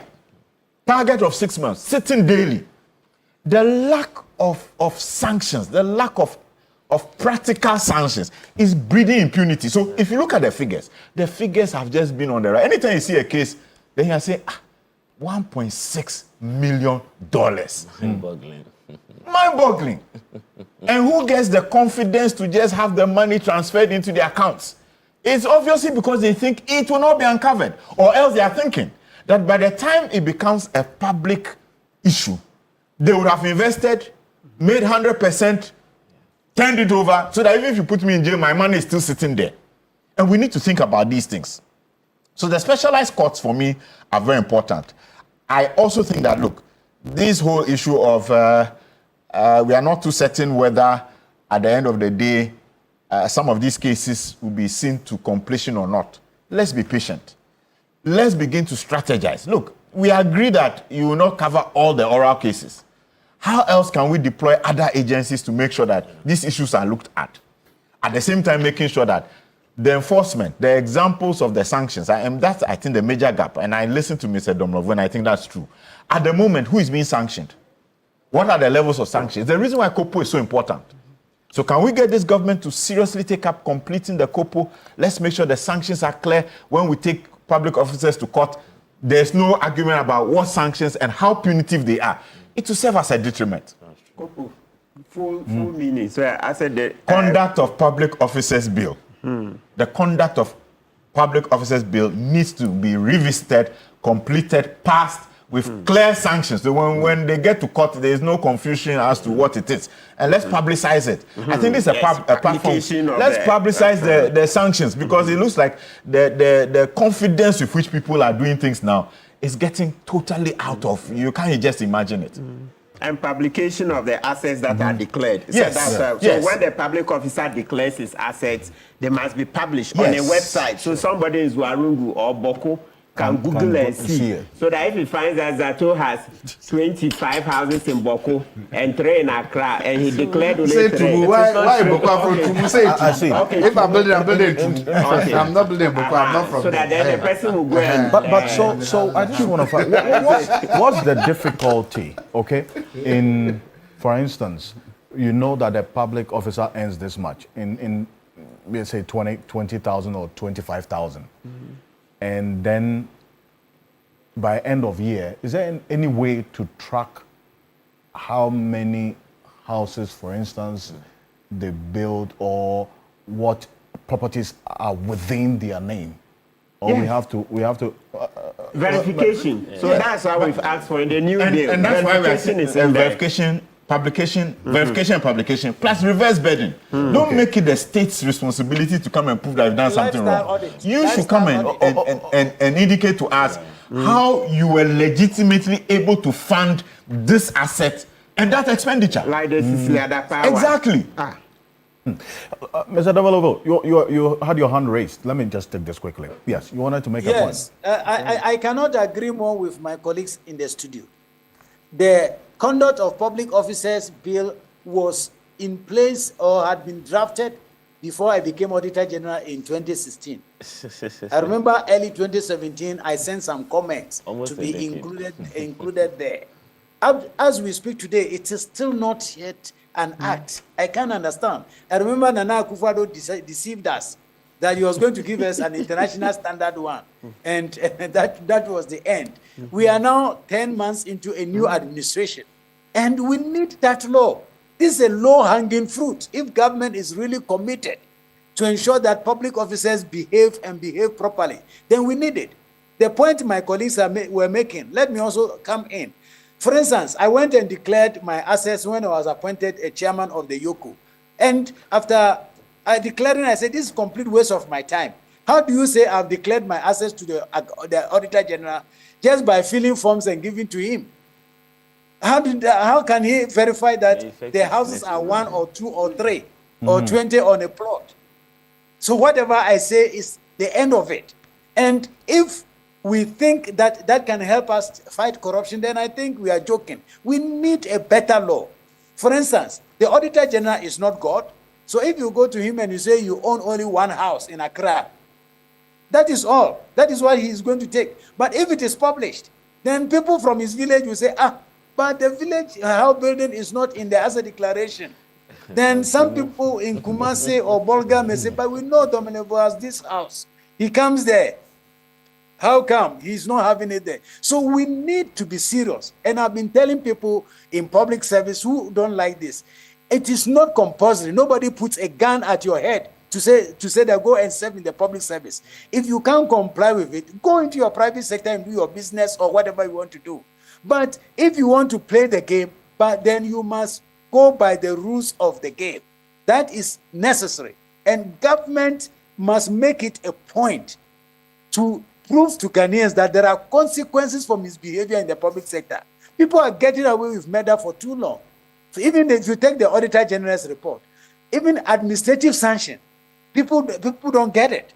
People do things and they just get away with it. Some come on TV and even they don't show any remorse. It doesn't even occur to them that their misbehavior is reprehensible. And we keep doing the same thing. And like my friend Sinanu said, they are now digging. But I said on Joy FM, and I'll say the same thing. I said, we will wake up one morning and Minister of Finance will tell us that, sorry guys, the total consolidated fund has been stolen. So there is no money for anything. Because people are stealing in proportions that you can't easily apprehend or comprehend, sorry. So I think we must get serious. There are some low-hanging fruits. The legal framework, I think, is not conducive for fighting this type of graft. We must change the reverse burden. We must limit the trial period. We must make auditors, internal auditors, independent. We must capacitate the judiciary. And we must allow the judiciary to even sit after hours. What stops a judge from starting his case at 6 o'clock or 8 p.m.? The courtroom, the building is there when the judge goes away. Another judge can come in. 24-hour economy. So if we do this, I think it will bring about sanity in the public sector. Thank you. Great point there. Thank you. It's just there's no consequence for misbehavior. Essentially, that's what is fueling what we're saying now. Gentlemen, I'll come to you before you leave us about why you say we are not angry enough and what you want to see. So stay with me. Yes, Dr. Zato. Yeah, Mr. Domolo, I like your back. I like the picture at the back. It looks very nice. It looks like the Eiffel Tower. Are you in Paris or what? No. You want to disclose my location? You see? Thank you. This is not an asset. So and I must say, thank you very much for all the wonderful work you've been doing for God and country. Let's keep it up. These things, we must keep them up. Must keep fighting. Personally, when I see these monies, I'm scandalized. There's nobody who can see these monies and not be scandalized. Because if you understand that these monies were meant for some of the most vulnerable in society, posterity will judge Akufo-Addo fairly, will be happy with him with the free justice. Posterity will say that you brought this in and it changed lives. It was a policy that was celebrated throughout the whole of Africa. But the food issue came and actually made that policy difficult to use to campaign for the MPP in the 2024 elections. Because all you had to do was just see the food, and parents see it. So in 2024, getting the elections, the whole of the MPP was on the defensive, on the policy that they brought that was so good. So to tell me that these figures, if they were, I asked somebody, are they real, is it like real money, or is it that the accountants find a way to come out? I'm asking, is it like you could find this money in an account? Yeah. Well, it said, for instance, like I'm trying to understand. Because to the companies. For the 5-bedroom, the AG says much of it was paid with cash. Because I'm thinking, if they imagine these monies were used to actually pay, to actually feed the students, some of them, then probably the MPP could have made some marginal gains in the last election. I'm not saying I won't bet it's possible. But like people, if parents, if a mother or a father sees that their child, because see, free education is also a poverty alleviation tool. Sure. It's a poverty alleviation tool. So that if I can't feed my, at least for about 8 months in a year, the government is feeding my child well, that is a burden taken away from me. So as I said, I'm scandalized by this, and I'm also happy about it. But there's something else that happened here that I like. The investigation of this was done in a humane way. For the first time, they didn't treat this guy like we saw. We didn't see Rambo style, run to his house, arrest him, we didn't see that. That means that it is possible for our investigative organizations to do a humane, professional investigation without terrorizing innocent citizens.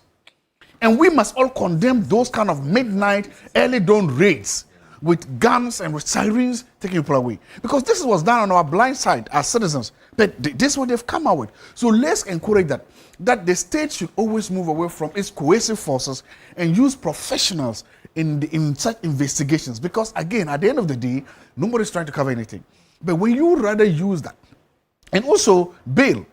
You know, in some of the cases, they just took the people, went and locked them up, looked like they were punishing them with bail. Again, here, nothing like that happened.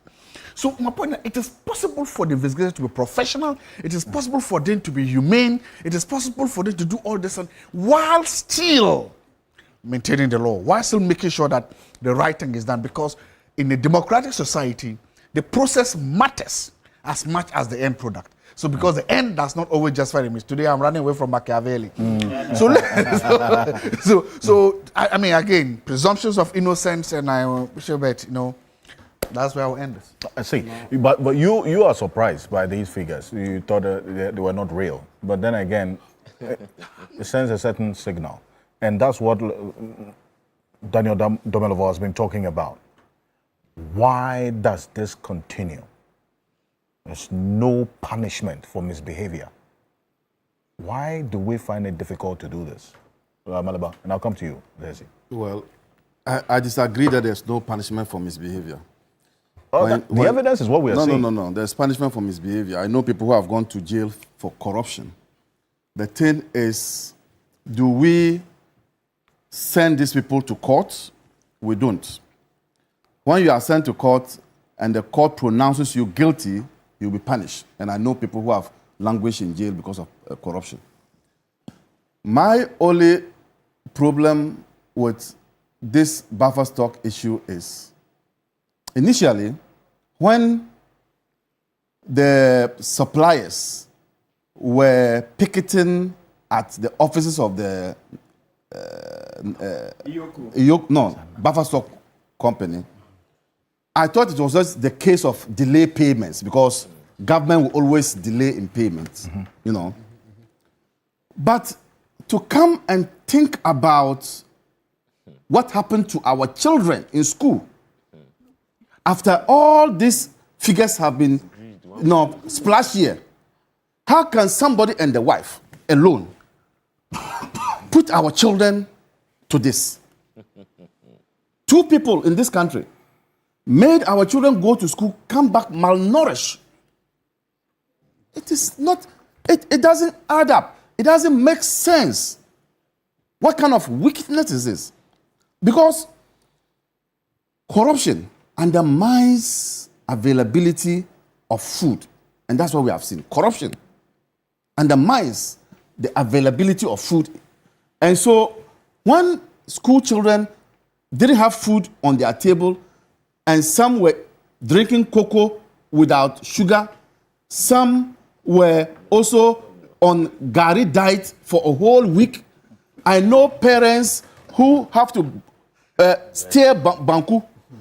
You know, banku takes longer to spoil, you know that? So they will steer banku or buy kenke and send it to school. Two people were the reason for this. How come? How come? And look at the kinds of things he has bought with the alleged proceeds of crime. Yes. How come the watch is not there? The watch, 1.5. So the watch the Attorney General mentioned it. It was not listed in the document that we have. The 1.5 million. 1.5 million watch. Crazy. Because look, as a human being, how many houses do you need? So people have stolen money to the extent that the money is now tricking them. Kufo said that power tricks you. The money is now tricking them to use the money for properties which you don't immediately need. You don't need them immediately. You don't need them. But you see, the explanation is that such monies you can't keep in the bank. So you have to put in some property. But Alfred, that's what it's... Alfred. If you trace and understand the illicit financial flow, you know where to look. Alfred, everything should be done in moderation. You have stolen. You should steal in moderation too. Still in moderation. You have stolen. No, what is moderation? You have stolen. How much of this would have been moderate? You have stolen. But you see, your understanding of moderation might be different. No. The moderation is that you don't need some of the things that you have stolen and you are purchasing them just left, right, center. This watch that you bought, is it not reading the same time that my watch is reading? So the vulgar nature of the stealing too is a problem. You know? So I think that where we have gotten to, and that's why the president said that the committee that the Constitution said we should form, and then he met the Attorney General, Auditor General, and the Chief Justice.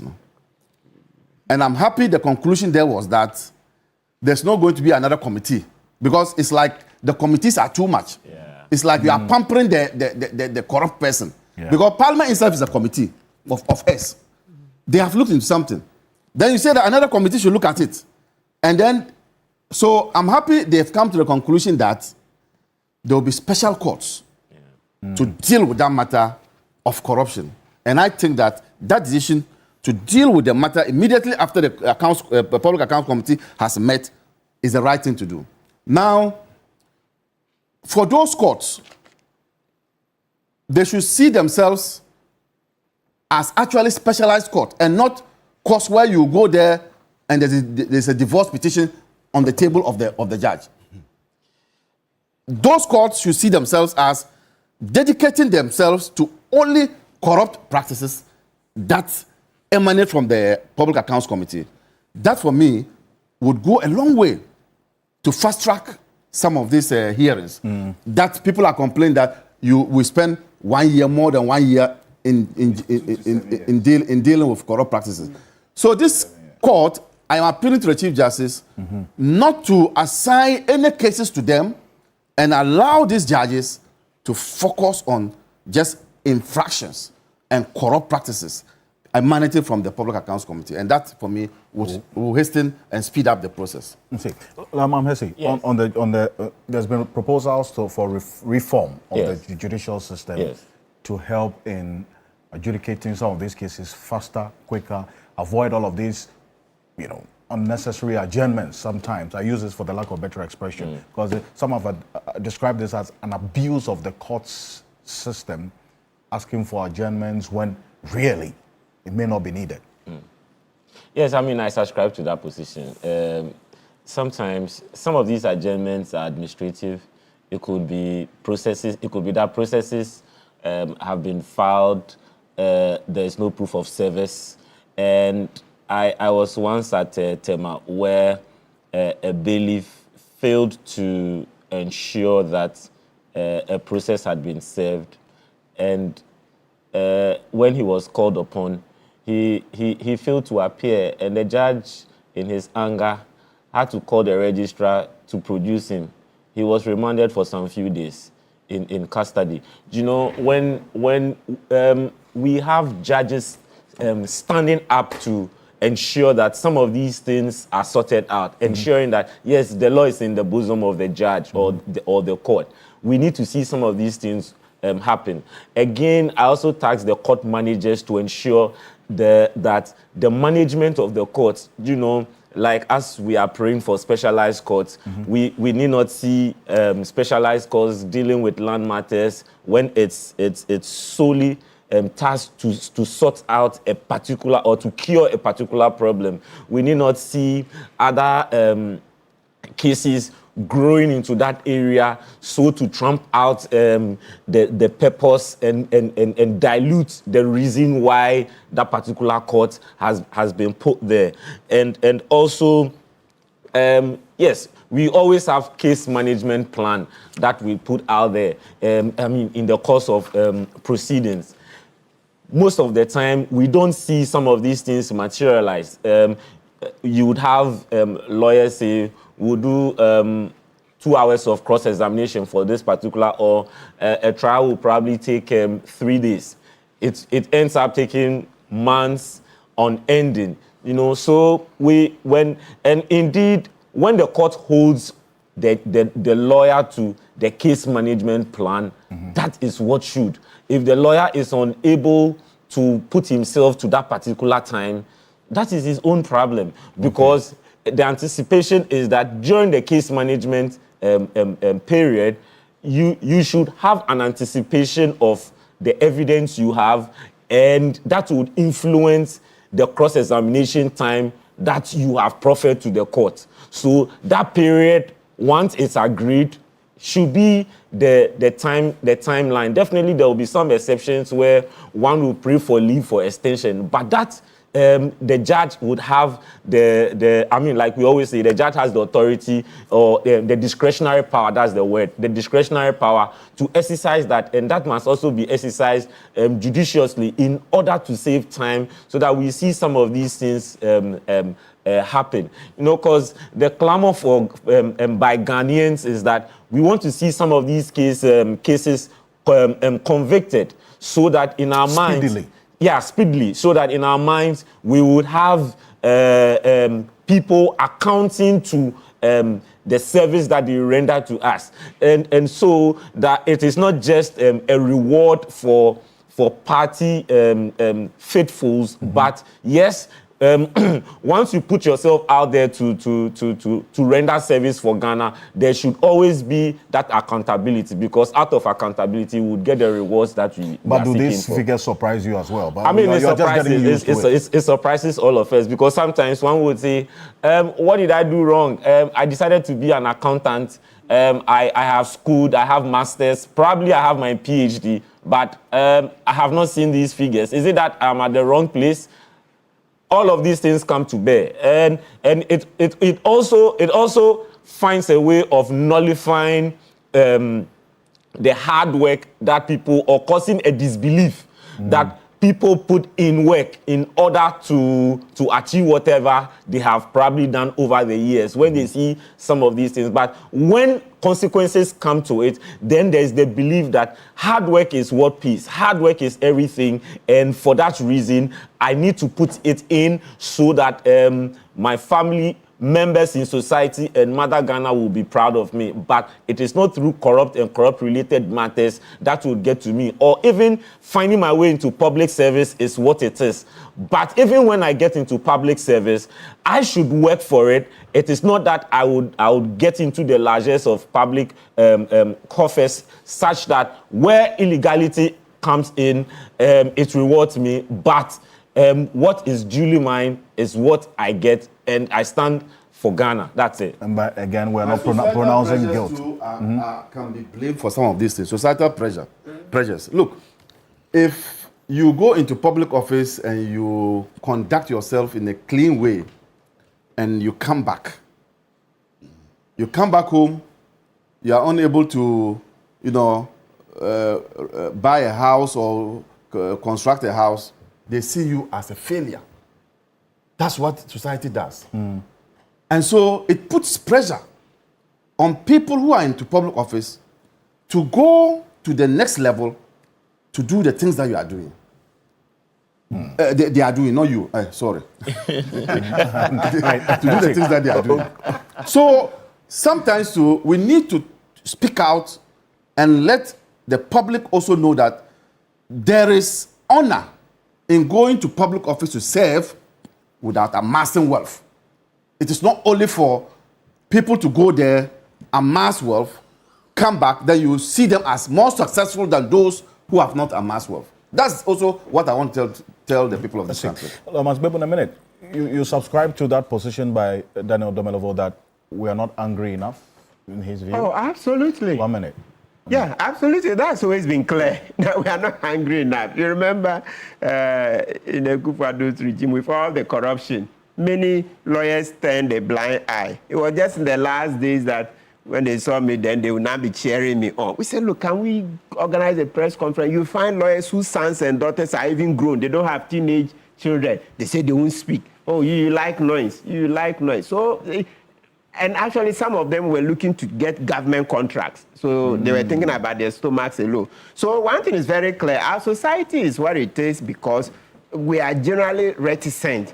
Okay? We are laid back about confronting government. It's improving, but the progress is slow. I think what we've learned so far is about elections. Yes. Or we'll wait. When you push them and say, oh, don't worry, 4 years will come. Oh, let them eat. Oh, it won't take them anywhere. It's changing. The farmer Nyame syndrome is coming down, but is the rate of decline that's not as speedy as a wish. Thank you. One last comment on the courts. Yes, so as the president said he's going to set up those courts, like we would say, let the numbers be more.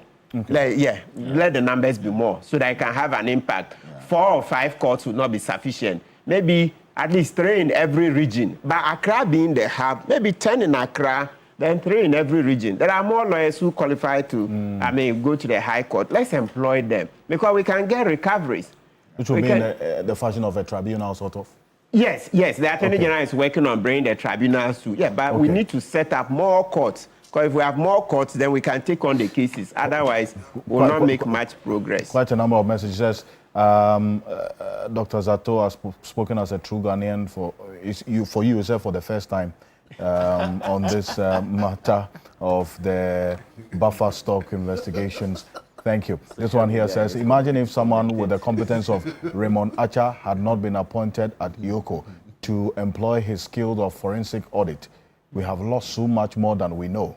The Auditor General's report doesn't do justice to the monies that we're losing through public corruption. And I agree with Daniel Domelevo and your guests on this particular issue.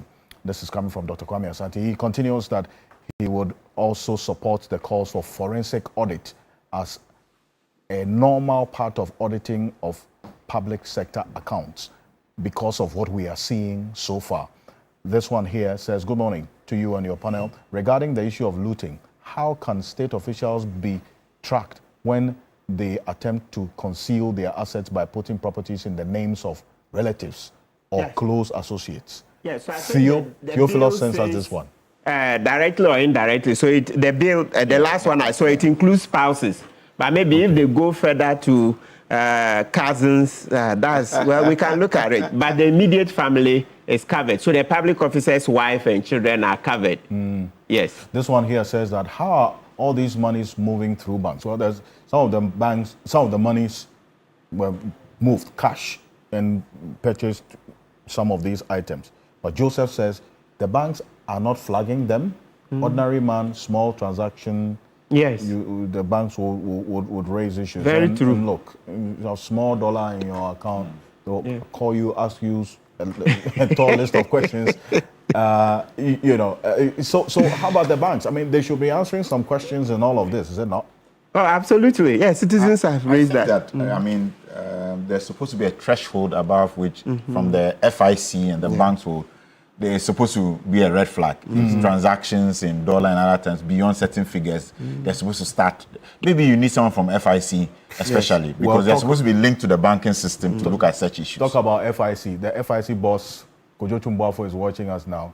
He sent a message earlier, unrelated though. He should give the threshold. On a lighter note, yes, he would have to come and answer this question. Possibly next week we'll bring him in to answer this question. It says, on a lighter note, please tell Lawyer Martin people to stop plagiarizing Dr. Bamia's edict. What a solid team.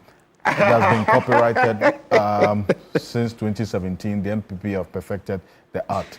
You say husband and wife cooperatives with the hallmark of their governance.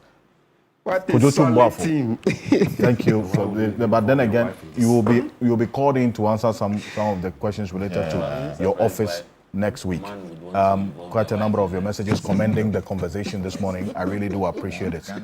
This matter, this week, the Deputy Attorney General did indicate that they had requested some documents, gentlemen, from the Office of Special Prosecutor on this kind of Kenoforiata issue. But the Attorney General eventually clarified, indicating that they have a good cooperative working relationship with the OSP on this matter. But this is what Dr. Shemsai said earlier. Mr. Kenoforiata is a subject of a number of criminal investigations, right? I think the one that is popular is the one that the OSP is conducting. And also, that is the one that we are made to believe is in an advanced stage where extradition will be required.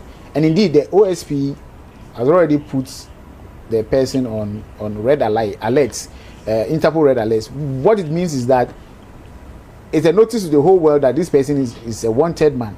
But the Interpol alert is not an extradition, procedure. So, if we really want the person to come, we need to make an extradition request to where we believe he is, which is the US. Now, this is what's, and listen to me carefully on this. We are the only authority, that's the Attorney General Office, we are the only authority that can make extradition. But we need a docket from, an investigative docket from the OSP to be able to make this extradition request. As of today, we still do not have a docket from the OSP. We have made several requests to the OSP, written letters, written demands to the OSP, asking that now that you've announced to the world that you are ready to have this person extradited, and there have been communication to that effect that even we've seen communication to the effect that the docket is ready and it's only the Attorney General that can make the. So we have been asking for the docket for a couple of, I think about 2 months now.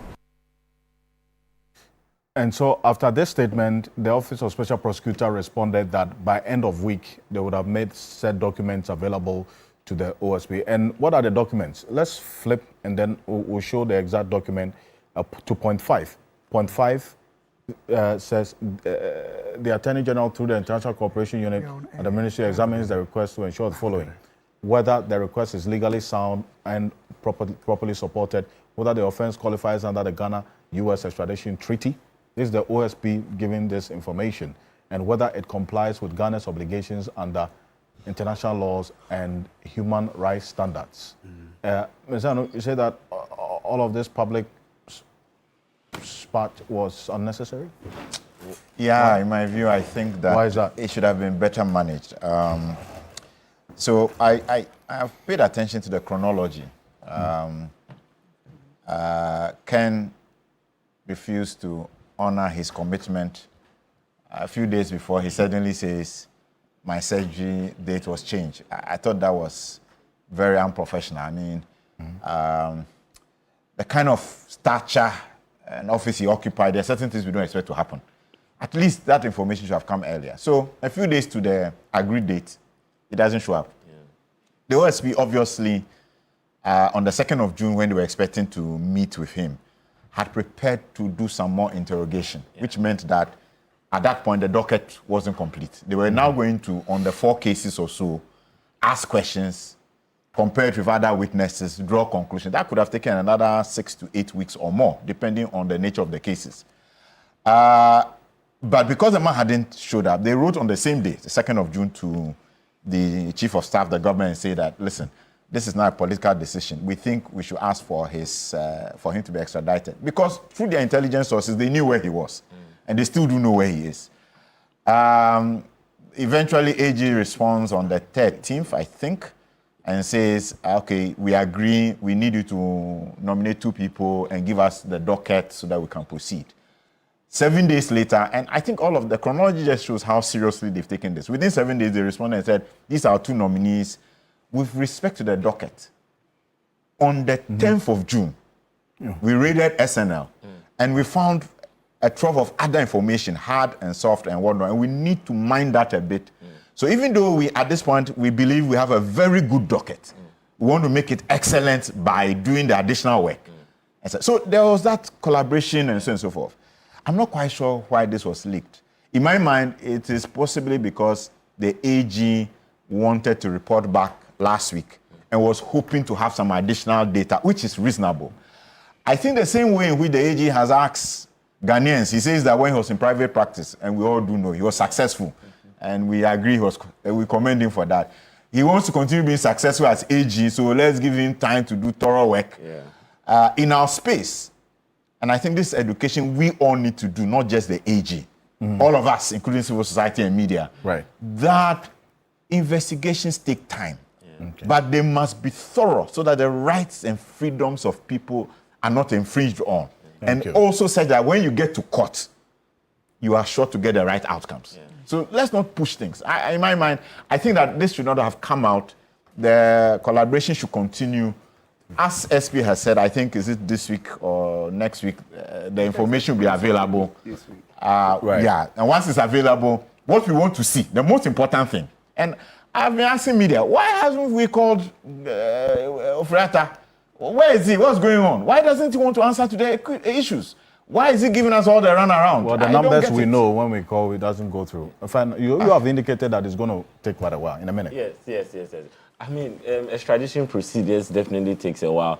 And indeed, even when Attorney General gets all the necessary information, docket and other things, and Attorney General puts in the link with to United States, Oforiatta would have the opportunity to respond to it and challenge the extradition procedures. But I mean, one of the main reasons would be whether or not he's been extradited because of political reasons, which I believe is not the case. But I mean, he will definitely have his day in court if he so wishes to challenge the extradition proceedings. Other than that, it will just follow up quite quickly. But if he is going to have to challenge it, then it's going to also take a while. So I pray that there should be collaboration between the two state agencies so that we would have a fast-track situation. Indeed. And we started this show with Lea Martin Bebo paying glowing tribute to the late Nana Konadu Ajman-Rawlings. The others who came in later, I would want to allocate the last final thank you very much. I mean, to you. Nana Konadu was a political gem. If you go to Tumu, just by the community center, there is a 31st December Women Day Nursery Day. It used to be T School, a nice build school. She invested. And if you saw how she carried her politics, when Nana Konadu left the NDC and formed her own party, she never said anything bad about the mothership of the NDC. She never criticized anybody in the NDC. She never went out to try to downplay the party because she knew that was where she left. That was the mothership. Maybe they had a disagreement, she left it there. She's a great woman, and I hope that other political parties, especially those who break away from the mothership, will learn from the Nana Konadu perfect example of not trying to undo or insult the party you left, because no matter what, they give you, they brought you. Thank you, may your soul rest in perfect peace. I prayed, I gave glowing tribute to her yesterday, but I want to bring this information to you concerning the OSP and the... I'm close to both of them. Yesterday I was on phone with one of them. He said, what is happening is a storm in a teacup. And that there are indications that they are able to get all the necessary documents and then go to the US and do the extradition. And that there's no bad blood between the two of them. So I want to put that on record. Thank you very much. And this morning I was clothed by Cobra Clothing. It's the best version of you. Give them a call on 0244 238 341. 0244-238-341 for this outfit and more. And remember, we've been talking to you about Maha Beach Resort. Maha Beach Resort, they are celebrating this Christmas season with you, and there are specific discounts for all new viewers on Keypoint. Call them on 0540-124-114. 0540-124-114. I am Alfred Ocansey. Thank you, gentlemen, for coming. Have a great weekend.